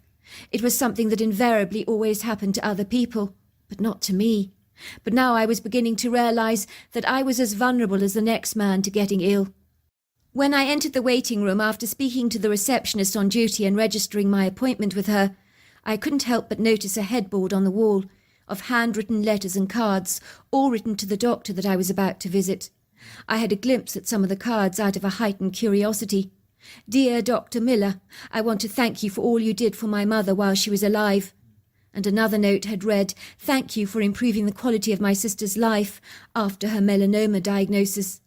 After that I couldn't read any more notes. They screamed in my head like ambulance sirens. I was now petrified about what the doctor was going to tell me. It would seem that being diagnosed with malignant melanoma was really, really serious stuff. The receptionist called out my name. "Pamela McGee?" I looked up and nodded, putting down the magazine I'd been pretending to read for half an hour, which was on a page where there was an ad for a protein powder for men guaranteed to grow your pecs 3 times the size. I cast the magazine to one side and got up from my seat. "The doctor will see you now," she said. I nodded and managed to stand up. Every part of me was wobbling with anxiety. I took a deep breath and made my way to the doctor's office, terrified of what I was going to be told. How bad was my melanoma? That was the million-dollar question. For a moment I was relieved to see that the doctor wasn't there yet. I took a seat at his very grandiose, worn-out desk, graced by a family-framed portrait of a woman and kids smiling brightly in the lens. I glanced at the walls. They were heavily laden with impressive medical certificates that were meaningless to me, but I suppose very impressive. Obviously this doctor knew his stuff, so I was in good hands, if that was any consolation. Then I saw him. He was tall, dark and slender. He entered the room and made his way to the desk, taking a seat. He was a very smart, elegant man, turned out in a stylish pinstriped shirt and cream pants, with smart leather shoes. "Good morning," he said. "I'm Dr. Miller. Pleased to meet you." "You are?" "I'm Pamela McGee." "That's right. I have your name here on the file. You're Pamela McGee. You're 23 years old." "That's right." There was a long drawn-out silence as I watched the doctor read through my file. He looked up at me, his steely grey eyes meeting mine, and said, "Why did you leave it so long?" "You mean the mole?" I asked flatly. He nodded. Oh my God! I thought he was about to tell me that the cancer had spread all over my body. I felt as if I was swallowing a soccer ball as I choked out the words. I didn't even notice it. It was on my back. Someone pointed it out to me at the beach. "Good thing they did," said the doctor. "I hate to have to tell you this, but you have stage 3 melanoma." "What does that mean?" "It means that we need to operate to remove some lymph nodes to see if the cancer has spread anywhere else in your body. From then we will know what protocol to follow. We will also be removing extra tissue around the site of the melanoma to ensure that we have extracted all the cancer so that nothing will spread." "Will I have a large hole on my back?" "That should be the least of your worries, young lady, but a cosmetic surgeon will help in ensuring that your scars are inconspicuous. We will make it as neat as possible for you." That had happened a whole year ago. Time certainly flies by fast. I'd been incredibly fortunate. Luck had been smiling down on me, as after an operation followed by rigorous testings on their findings after surgery, it would seem the cancer had not reached my lymph nodes, so I was now declared cancer-free. But of course I did need regular checkups to ensure I didn't have any other cancerous moles or growths. So when I was about 30 years old, my job in Charleston, West Virginia, had become incredibly flexible, which meant I could work from home. So I decided to move to my grandmother's farm, an hour from Charleston. She had built a little cottage on the farm so that I could live in the countryside with them, but also have my own space and independence. The cottage was so beautiful. It had been built in a prime location overlooking a silvery pond, where all kinds of stunning bird and waterfowl would congregate. After my scary experience with malignant melanoma, I'd come to realize what the most important things in life are. Cancer has a way of putting things in perspective for you, making you access what really counts in your life. It was a marvellous idea that had been my grandmother's suggestion, as I'd grown up on that farm with both of my grandparents. As far as I was concerned, It was the most magical place in the entire world, where all my finest, most beautiful memories were birthed. I'd grown up without a father, as my mother claimed that on a trip to Paris she had met a Frenchman, drunk way too much, and spent an evening of passion with him. It was only when she returned to America that she discovered she was pregnant with me, but she had no way of tracing down my real father. So I can safely say that I'm possibly half French. While I was growing up, my mother was gallivanting around the globe as an international photographer, taking pictures of world events from war-torn parts of the world to exotic places. She took pictures for newspapers and glamorous publications like National Geographic. Due to my mother's high-profile career, I barely got to see her, and in truth I consider my grandmother to have been the real role model in my life, for she was there for me, whenever it really mattered, to nurse the scrape on my knee when I took a tumble, or to calm me down with a glass of warm milk when I was having a nightmare. My mother breezed into my life like a captivating, exotic, colourful butterfly that darts from flower to flower and then flies away. It's an age before you see that butterfly again, even though you never forget it, as it makes an indelible impression on you that you simply can't forget. She would bring us fabulous gifts from far-flung, isolated foreign and uncharted locations that she visited, but then she would be gone again. It was like she had itchy feet. She could never stay still for very long. She loved nothing better than embarking upon a new adventure, and our lives in West Virginia held little allure for her. My grandparents' magnificent farm was situated on about 40 acres of sprawling land, with open flowering meadows where cows and horses would graze happily and frolic in the fields. They also owned a plethora of ducks and chickens, and 2 devoted collie dogs that followed my Gramps wherever he went. We lived in an area where many other farms like ourselves also kept horses and cows. We called the old farmhouse a walk in the clouds farmhouse, as we considered home to be such a dreamy place, a place where you could unwind and be yourself, a place where harsh judgments and callous criticisms abandoned you, a place where you were loved and accepted for being you. It was a double-storey symmetrical brick and stone building with whitewashed walls, a terracotta roof and pretty sash windows that was built against these high undulating tree-covered hills, overlooking mesmerising panoramic views of the countryside, where beyond the expanse of flowery meadows where the horses and cows convened, you would see verdant fields and clusters of trees, where they gathered together in congenial groups like old friends. We also had a couple of silvery ponds surrounded by weeping willows, covered in pretty water lilies. On the right-hand side of our property the woodgrove stretched back for miles, where it continued beyond an old logging road. It was in this area that you would find the indigenous wildlife, from American beavers, chipmunks, foxes, river otters, red and grey foxes, cottontail rabbits, snowshoe hares, possums, voles, bobcats, coyotes, white-tailed deer, and the list goes on. Most of these animals have crossed my path from time to time, so I was fully aware of the vast array of vibrant indigenous wildlife that we had living among us. My grandmother was a very endearing old woman with a warm, southern convivial charm and strong old-fashioned values. She ran that farm so smoothly, getting up at the crack of dawn to attend to her farm duties, like feeding the chickens, mucking out the stables, attending to the cows. And age was no barrier or hindrance to her. She was as fit as a fiddle, with the constitution of an ox, as she never got ill. While my grandfather enjoyed spending time out of doors, managing the affairs of the farm, and enjoying a spot of hunting from time to time, he had a particular affinity to bow hunting. One day I remember the next-door neighbour came to visit us. I think I was about 15 years old at the time. Her name was Nellie. She always popped around to our house for a cup of tea and a good old chinwag. That was what we did back then. Her truck rolled down our driveway. The woman got out of the door, slamming it behind her. Nellie was a woman in her early 40s, of a stocky build. She wore her hazel-brown hair in a pigtail, while her flawless sun-kissed skin had never worn a stitch of makeup a day in her life, not even on the day she married her husband Jed. Some said she should have been born a man, as she was all tomboy and loved nothing better than getting her hands dirty. She liked doing all those man jobs like working under engines and getting her overalls coated in oil, and her face smeared with black marks. She was always a cracking shot with a rifle, and considered a phenomenal hunter. I don't believe there was ever a time when I saw her wearing a dress. She always wore jeans and plaid shirts, and was constantly wearing her husband's clothes. We noticed she came to our front door hobbling on a crutch this morning. She was wearing an impressive plaster cast on her foot, which we couldn't wait to sign with our colourful pens, as you did that in those days.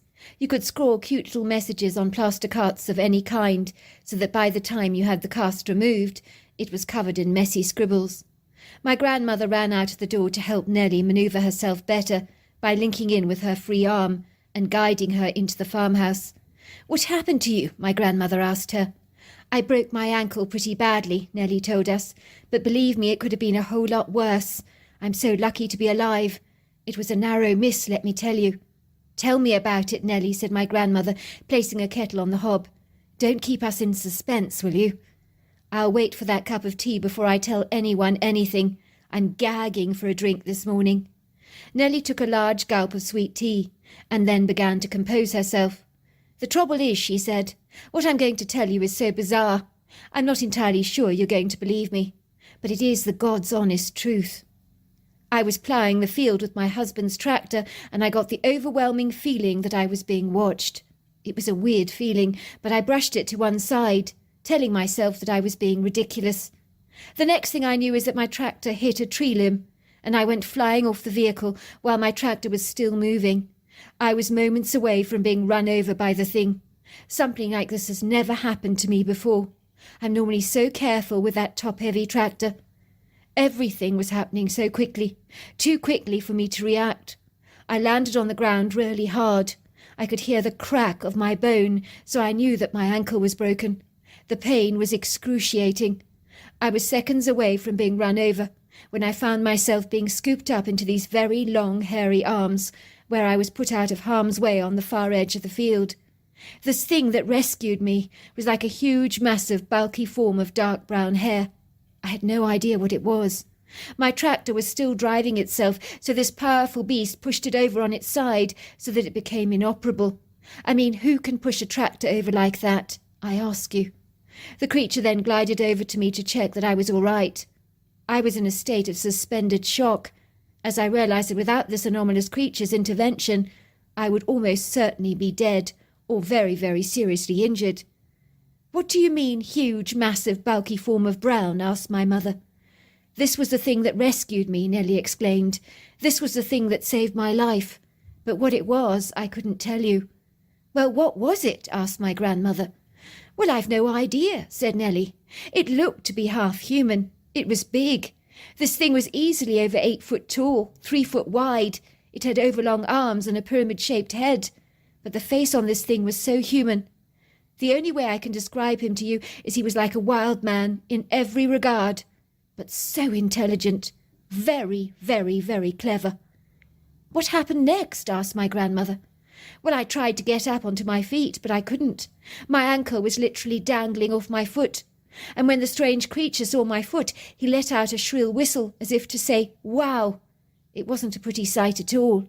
In truth, it was really rather grisly. The creature picked me up in his substantial-sized arms and carried me to the farmhouse like a baby. He ran with me so gently, the ride was so smooth, he didn't jolt me once, nor did he appear to find me heavy. He put me down gently at the front doorstep, studying me through his dark eyes.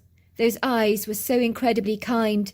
It was as if he was saying, 'Are you going to be all right if I leave you here on your own?' I knew my husband was out with the cows, so I perceived he'd be a while. So I pointed to my son's famous 5 book that was lying further away on the ground. The creature brought it to me. He looked at the book and the picture on the front, scratching his head as if he was wondering what the thing was.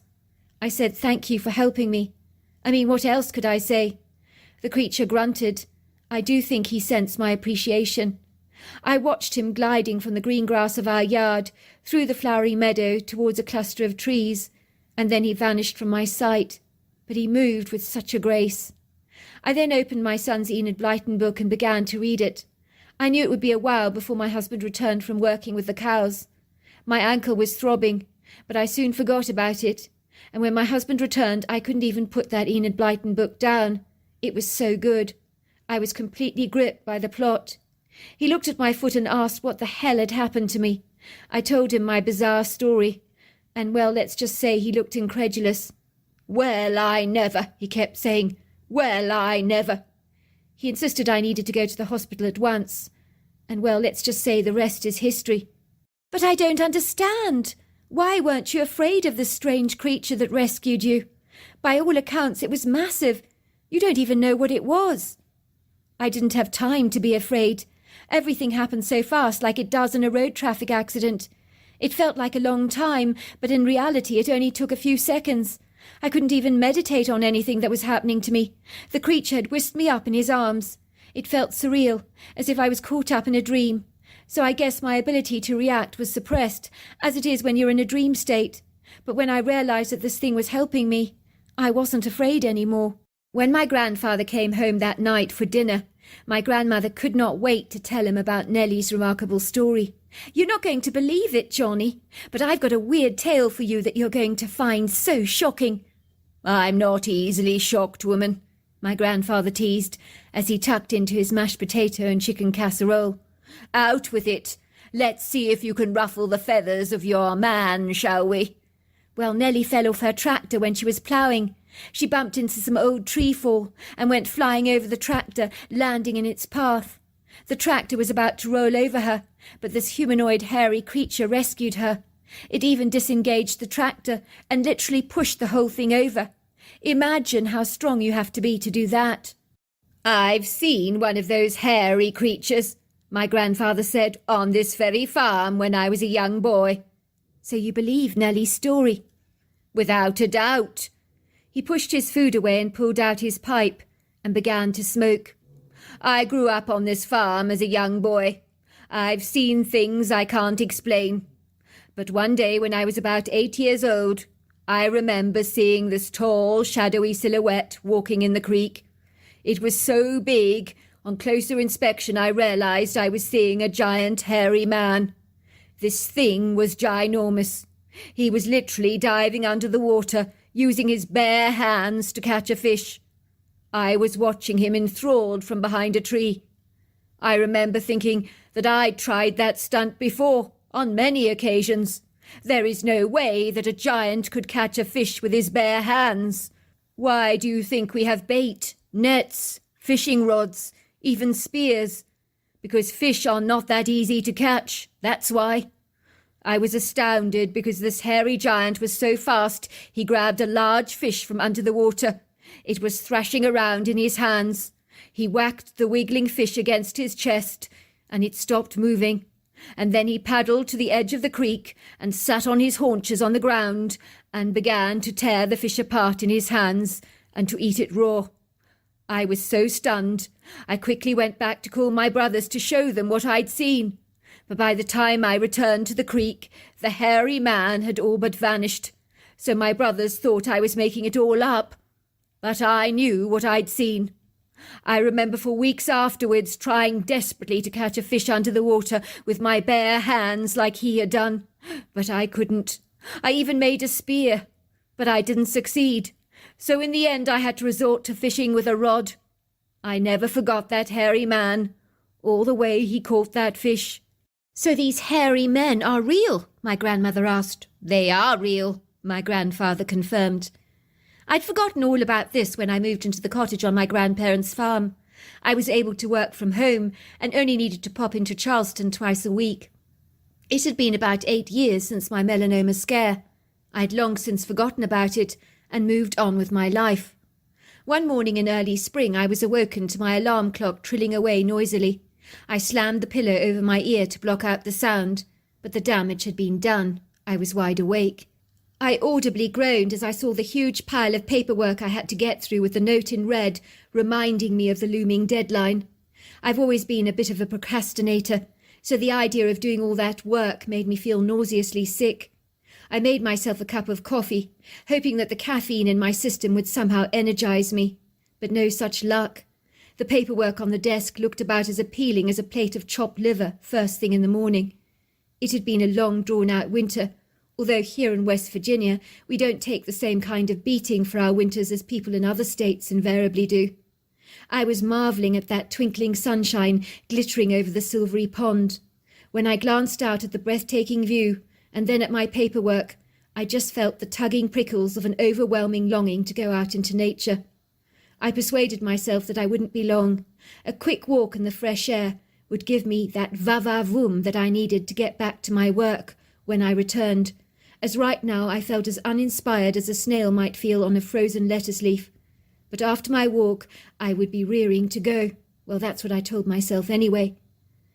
I threw on a cotton top and a loose pair of cotton pants, and then off I went. I ebulliently bobbed out of the cottage with a feisty zealousness, the cool wind blowing against my face, my cheeks burning from its sweeping coolness. A smile emerged from my lips like the blossom from a closed bud as I entered the wooded sanctuary. It was so peaceful, so tranquil, as the shafts of warm spring sunshine darted hungrily through the trees, enveloping the woodland space in a soft ethereal light.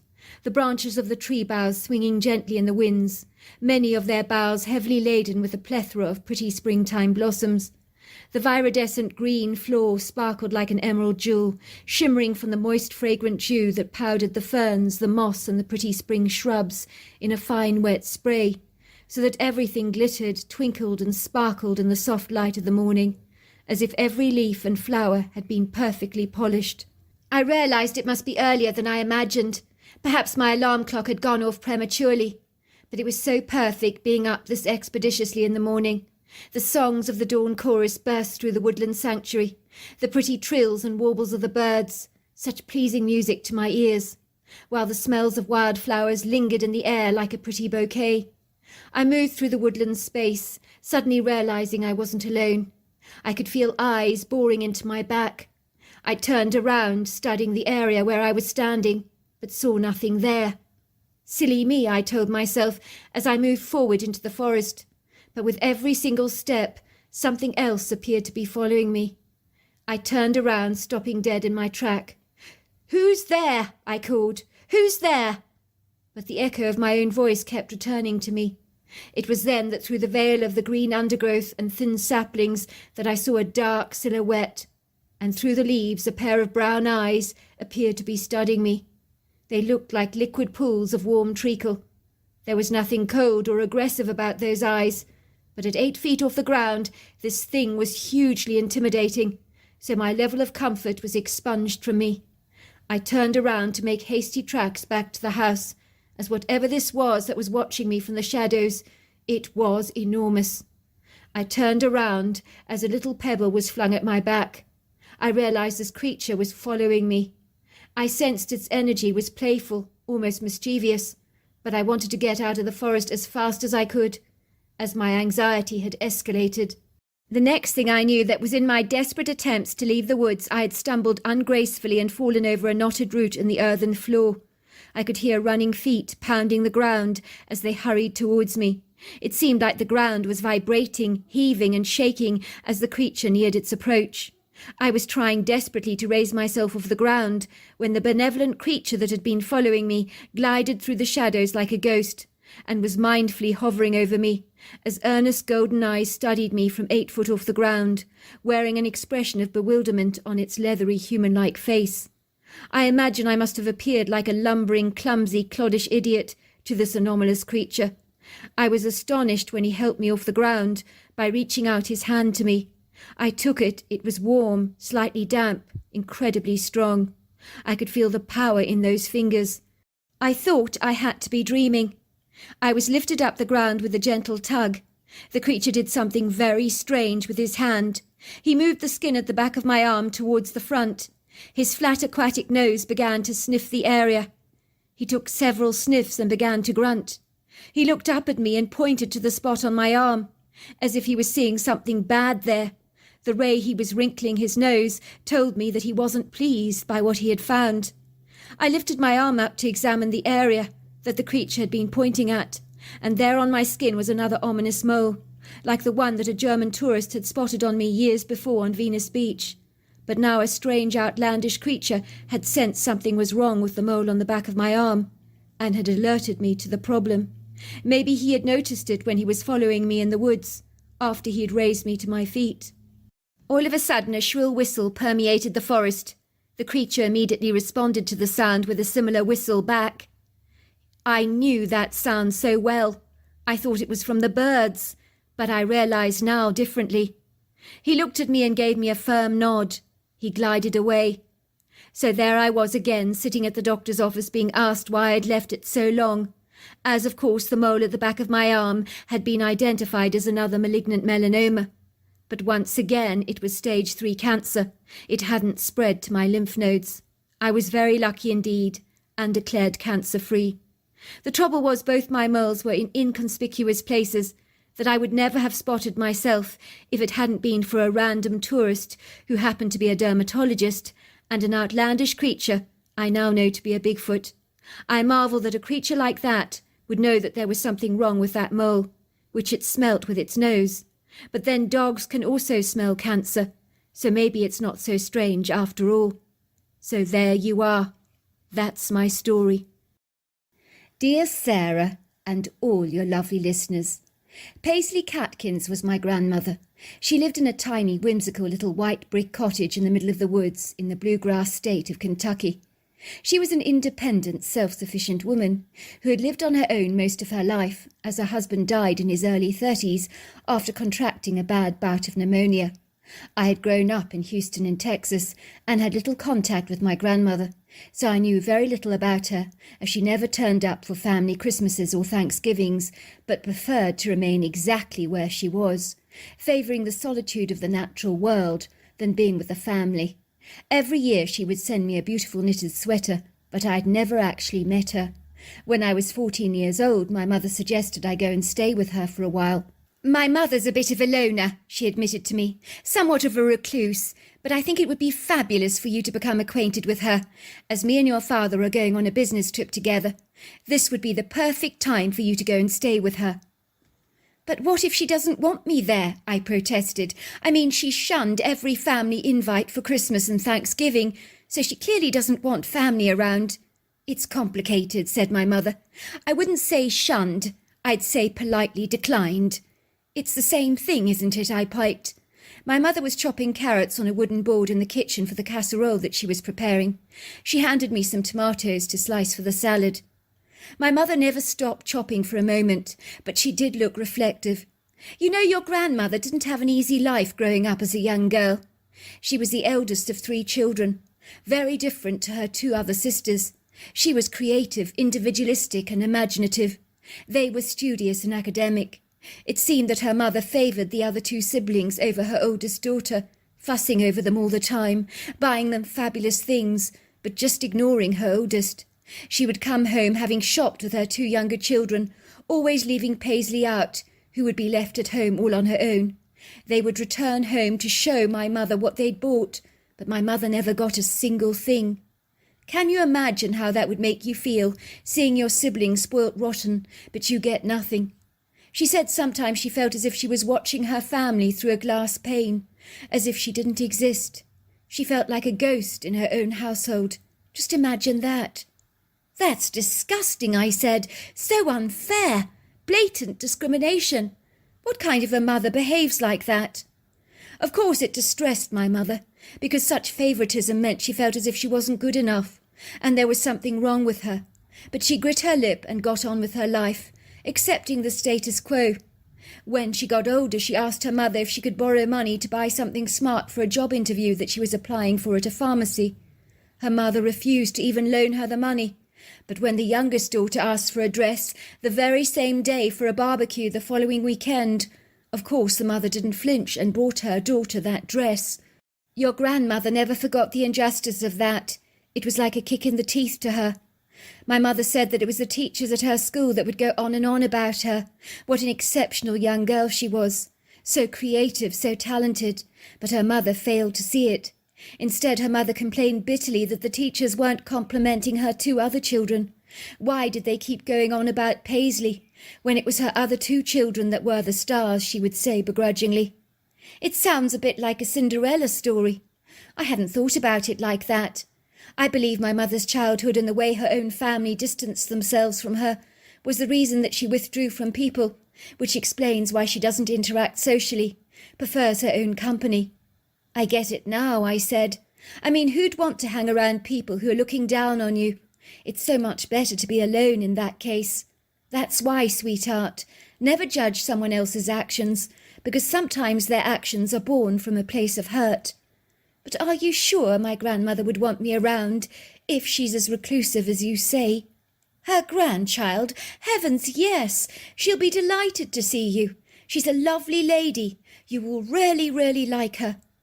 I was naturally excited to meet my grandmother, who'd been spoken about so warmly by my mother on multiple occasions, but I'd never had the privilege to meet her. As for her mysterious cottage in the woods, it had been a purchase of my grandmother's in more recent years. My mother had been absolutely appalled when she'd learnt the news. "Why would you buy a house in the middle of the woods?" she complained. "It's not safe for an old woman like you to live on your own like this in a remote area. What if you have a nasty fall, or you get bitten by a snake? Who's going to help you? Regina, you do worry your head way too much. If I get bitten by a snake and succumb to its lethal venom, I'm okay with that. It means that that's the way the good Lord wants me to go. I'm not going to live a life tucked away in a suburban suburb. I want to be close to nature. If it means that I'm taking risks, then so be it. I'd rather live a fulfilling life than a safe one. Besides, I won't be living too far away from town." "But, Mum—" "No buts, dear. This is my decision to make, not yours." I remember the day the taxi drove me to Grandma Paisley's home. The truck drove down the smooth ribbon of asphalt, taking a left-hand turn onto a dusty red road, where the rubber tyres lifted up the powdery dust in the air that was causing us to cough and splutter in the taxi. Then it took a swift right-hand turn onto a long bumpy road that was filled with potholes and covered in rocks, where it wobbled precariously, jolting up and down. There was a wide opening in some trees where the truck finally entered, and there, bang in the middle of this wooded sanctuary, surrounded by clusters of red maples, serviceberries and oak trees, was the prettiest house that I've ever seen. It would seem the light from the forest canopy twinkled and sparkled through the trees, dancing over the contours of the house in pretty ethereal shafts of light. It was like the whole house glistened and gleamed. It was a very cute house with a stone facade and brick walls all painted in white. The ornate, stylish front door was an electric blue colour. It was so bewitching and charmed, something that wouldn't have looked out of place in a Hans Andersen fairy tale. "Nice place you've got here," said the taxi driver. "This dreamy cottage is pure poetry. But that bloody road to get here is one hell of a liability. I'm dreading the drive back. Are you going to be all right? Do you want to check if someone's in or not?" "No, I'll be fine," I assured the taxi driver, thanking him, while he removed my suitcase from the trunk. I watched him driving away. His truck groaned, heaved, jolted and wobbled down that obstacle course of a road, until he was nothing but a dot in the distance. I walked to the front door and tapped it gently. It creaked wide open. "Anyone there?" I called, but there was no answer. I entered the unpretentious cottage, was greeted to a cheerful, cosy, mellow interior, designed for comfort in every regard. It was simplistic, homely, but stylish, with soft, cushy white leather couches, bright, colourful scatter cushions in warm, rich reds, golds, oranges and burgundies. There were fluffy white rugs strewn generously over the gleaming, polished oakwood floors. The perfect place to nestle cold feet on bitter, chilly winter nights. There were fireplaces with marble mantels in virtually every room, including the living area. The main living area boasted floor-to-ceiling bookshelves, bursting at the seams with interesting, fascinating-looking books, while the butter-coloured walls were covered in sumptuous tapestries, enchanting pictures of woodland scenes, and profusive, ornate-looking mirrors, while the sash windows looked out onto spectacular views of the statuesque emerald-green forest. The glass sliding doors in the living room opened out into a well-appointed wraparound porch that was comfortably decked out with swanky upholstered chairs and a prodigal round oakwood dinner table. It really overlooked the most stunning stream with a natural waterfall where the exuberant fountains of fast-moving opaque water with creaming white froth crashed down the rocky cliff face to the pools of water below. "Hello, dear," came a soft voice. I turned around to see my grandmother, who was smiling at me, a warm, bright, sunny smile. She dashed over to me lovingly, enveloping me in her arms with a generous, warm hug. "Let's have a look at you," she said, stepping back. "Let me see. Yes, you do rather remind me of your mother when you were her age. The same petite bone structure, the long, dark black hair, the pretty blue eyes. But you're also strikingly different in another way. Maybe it's your energy, I'm not sure," she said indecisively. "I can't quite fathom what it is, But never you mind, I'll soon work it out. My grandmother was a woman in her 80s, although I never did find out her exact age. I knew better than to ask such an indiscreet question. She was a petite woman of over 4 foot tall, with a full head of white, buoyant, curly hair, and the brightest blue eyes I've ever seen, that sparkled with a lively, animated energy. Her paper-thin, delicate skin was well creased, with many crinkled expression lines around the contours of her wizened eyes. There were time-worn furrows on her forehead. She was dressed in a stylish pair of contemporary white cotton pants, with a sophisticated soft pink cashmere cardigan, with a vertical line of elegant pearl buttons that was complemented by a chic string of pearls that she wore around her neck, while her tiny little feet were decked out in an ultra-modern pair of white pumps. She looked tastefully dressed, elegant but casual. So what do you think of my quaint, rather twee fairy-tale cottage tucked away in the heart of the woods? Isn't it so idyllic? I think it's beautiful, I agreed, but living out here on your own, surely you get lonely. Not really, dear. When you get to my age, you crave peace and quiet. You cherish tranquility. I love nothing better than being close to the trees and the water. It energizes my spirit. I do make regular trips into town to stock up on supplies. I visit the church every Sunday. So no, I'm not lonely. No, I'm never lonely. That evening my grandmother and I sat around a cosy crackling fire in the living room, watching the flames crackle and spit. It felt as if we'd known each other all our lives. She was so easy to be around, informal, uncomplicated, warm-hearted, benevolent, the kind of person that is energizing and uplifting, rather than draining and exhausting. I felt serene, complacent, placid around her, as I did with the trees in my yard at home and around my cat Molly, who was always unconditionally loving. Perhaps it was also that she had no expectations in me, but accepted me as I was, while my parents were always looking for ways that I could improve myself. It was fall, and so there was a bracing chill in the air, and the crackling fire enveloped us in a cosy warmth. That was when I asked my grandmother if there was any time that she had been afraid living out here in the woods, and then she told me her remarkable story. My grandmother took a neat sip of her sherry, paused for a moment, wringing her fingers together.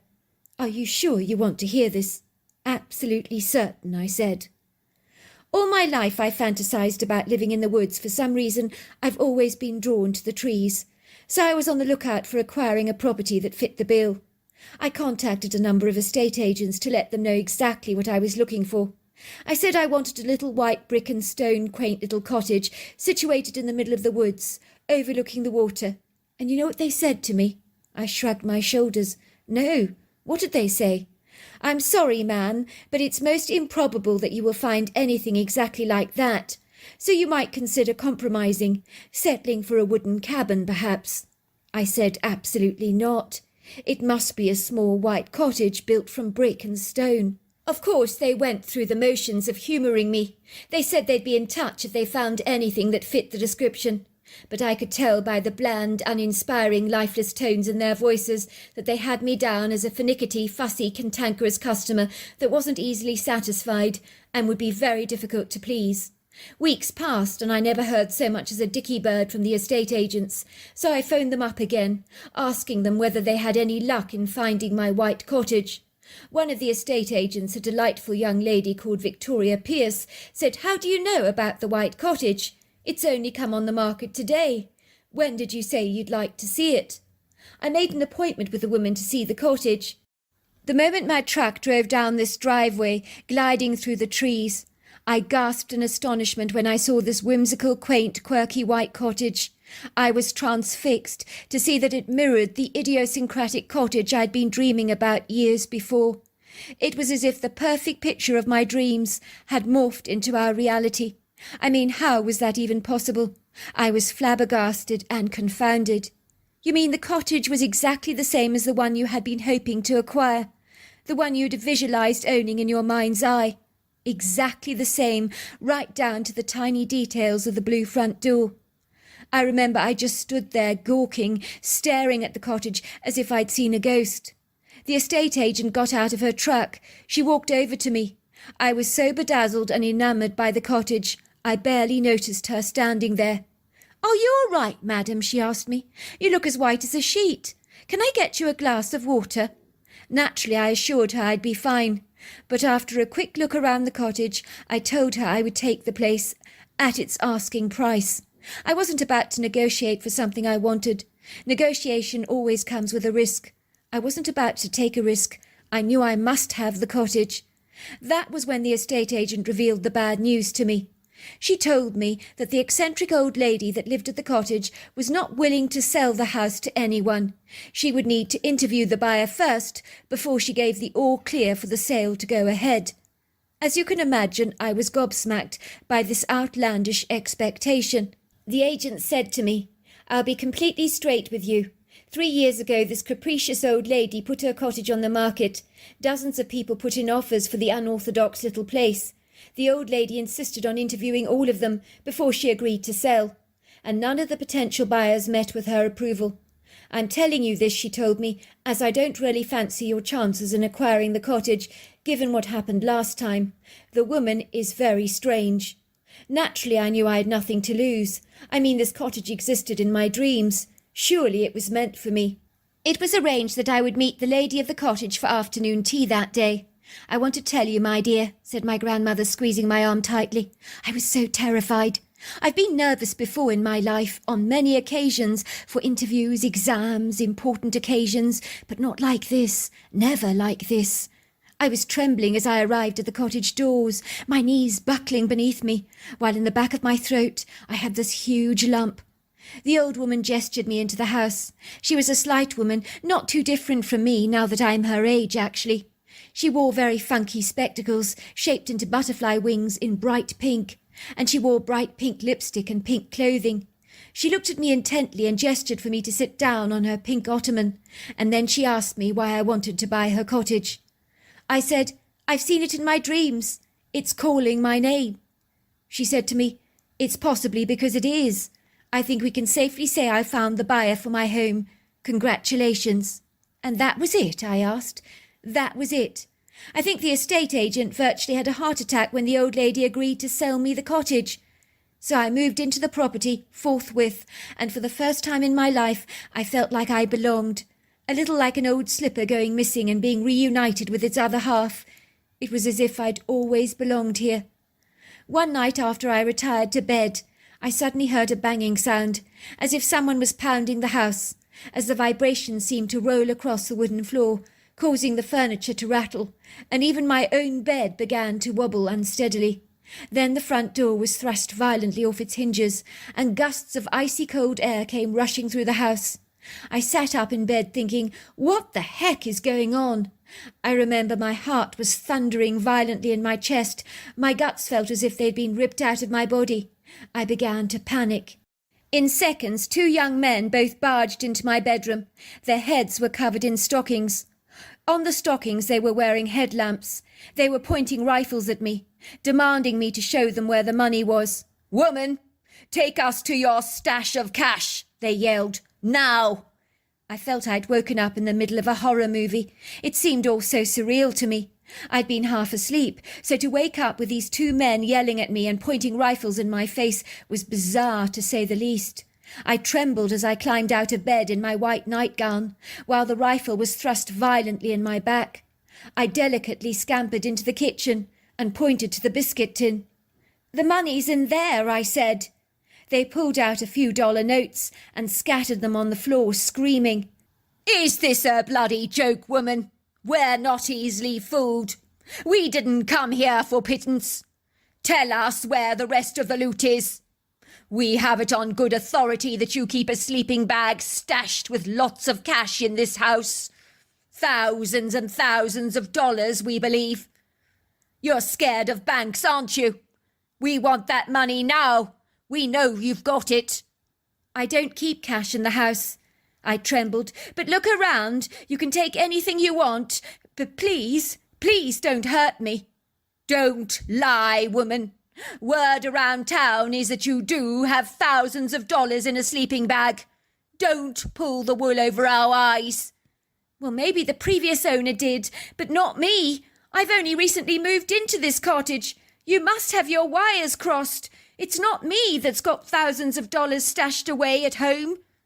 They started to hit me with the back of their rifles. "Where's the loot? they screamed. "If you don't tell us, we will kill you." I knew that this was not going to end well, as these men were volatile and unhinged. I started to think quickly on my feet. I told them I'd hidden the cash in the tool shed. Why I said that I can't really fathom. Maybe it was to stop them hitting me so hard, as they were really hurting me. My body was throbbing and aching with pain, and I was crying.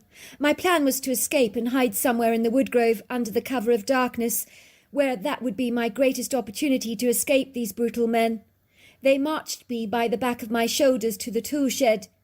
It wasn't too dark, as the moon was full and the stars plentiful, so visibility was excellent.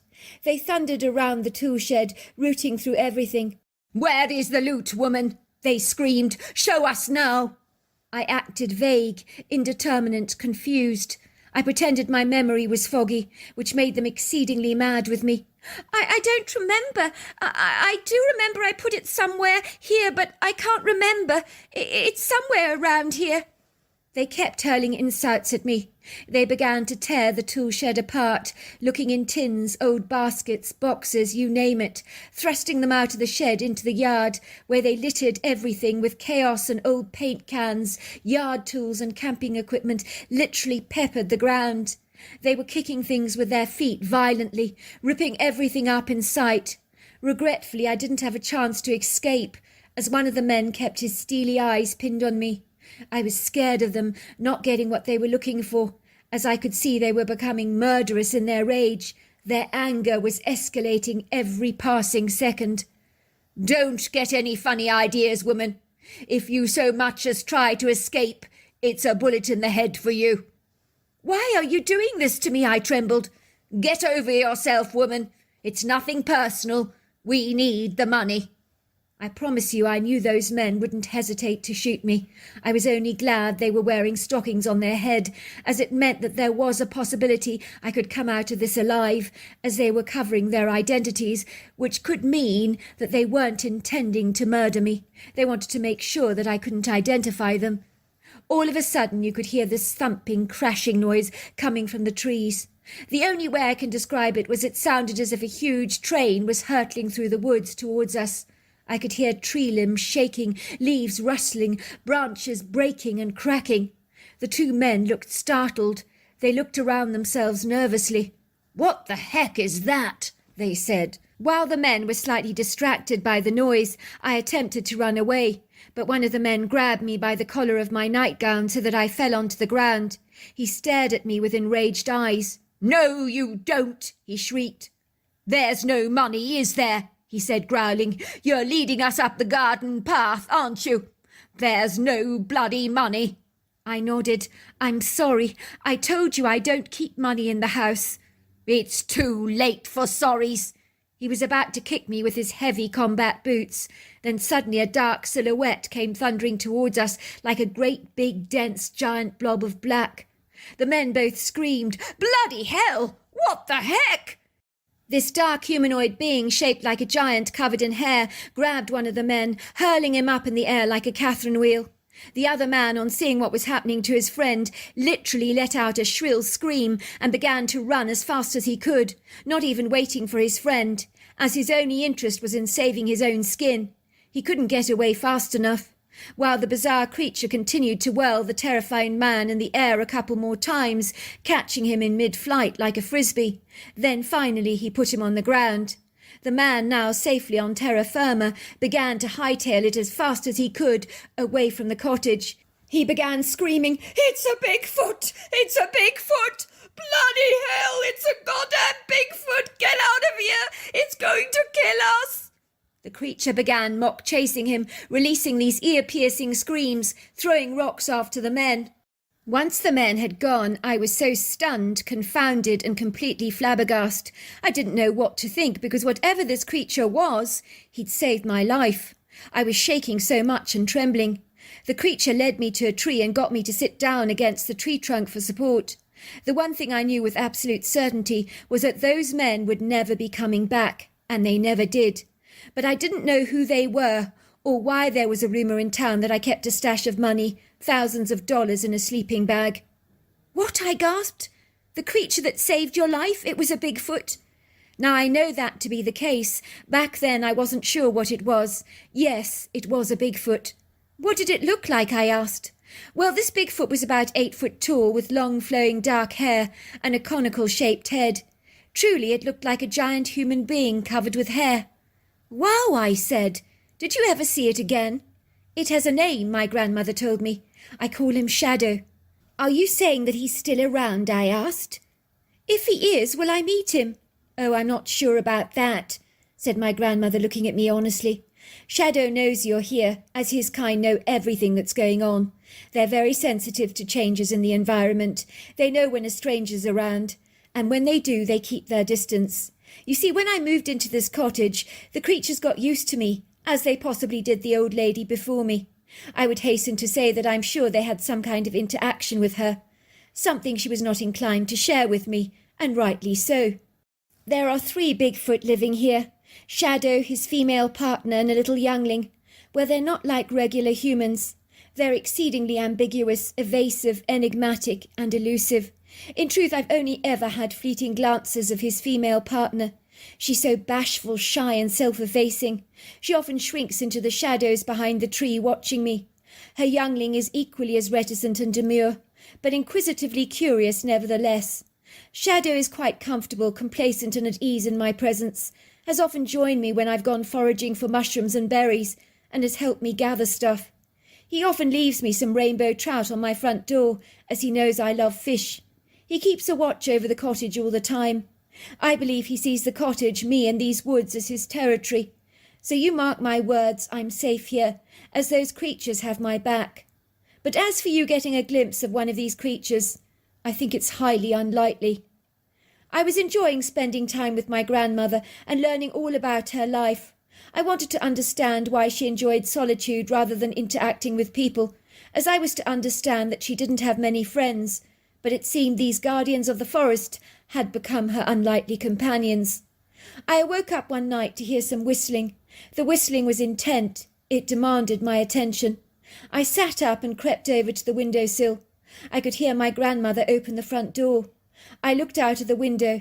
Luckily the moon was bright that night, so I could see Grandma Paisley standing next to this tall black creature that I realized must be Shadow. I could feel my heart thumping excitedly in my chest, for the hope of seeing Shadow had dimmed after my grandmother had told me it would be improbable that I would ever get to meet him. Yet I could see him clearly, larger than life, but my attention was focused on his leathery human-like face and the jubilant expression that he was wearing.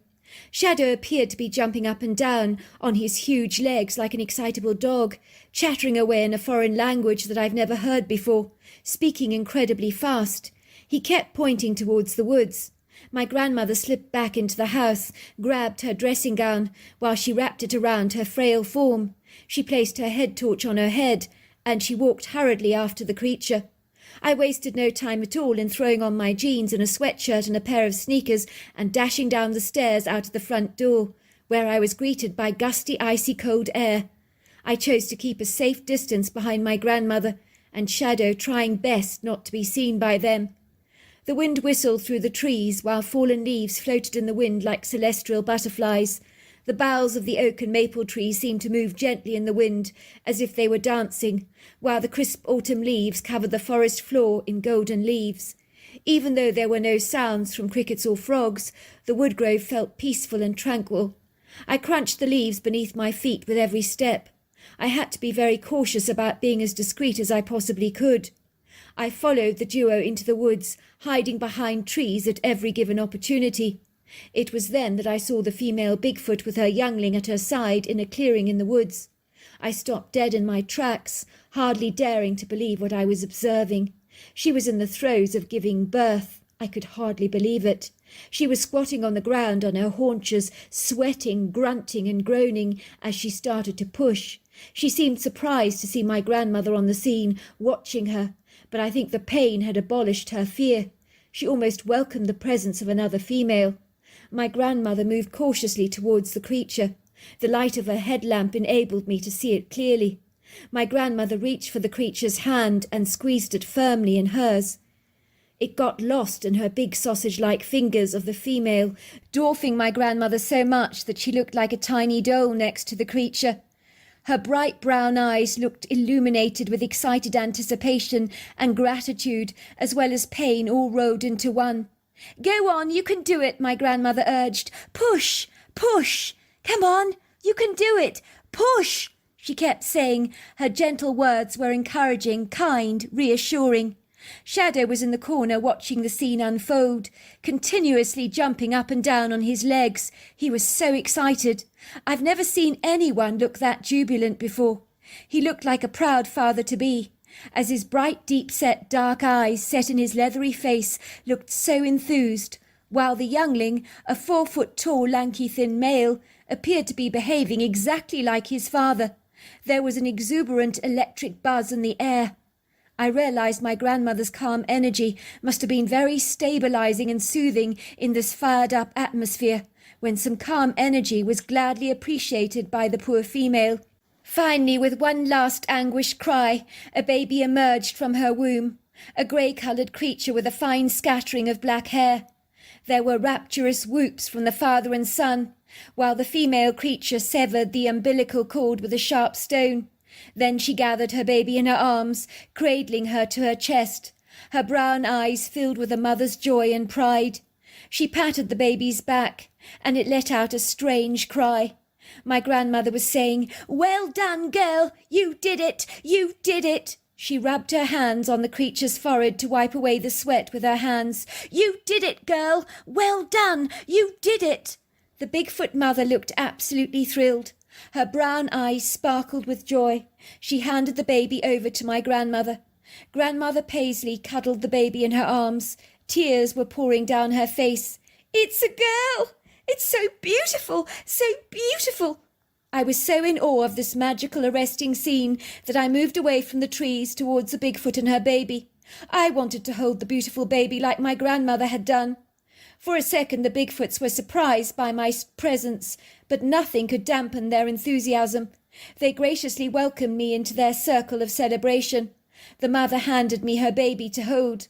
I cuddled it closely in my arms.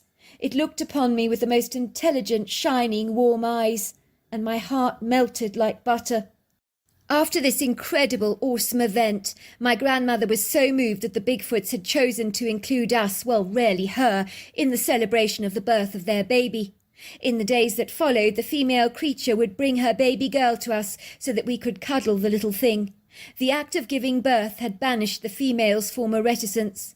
In the years that followed, my grandmother's relationship with the Bigfoot family grew very strong.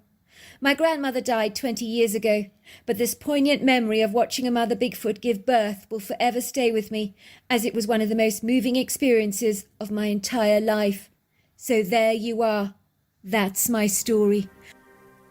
Well, hello there. I hope you enjoyed the Omnibus edition. We've got many more coming our way for you to listen to. Sending you love wherever you are in the world, in North America, Canada, Kenya, wherever you may be. I send you lots and lots of love.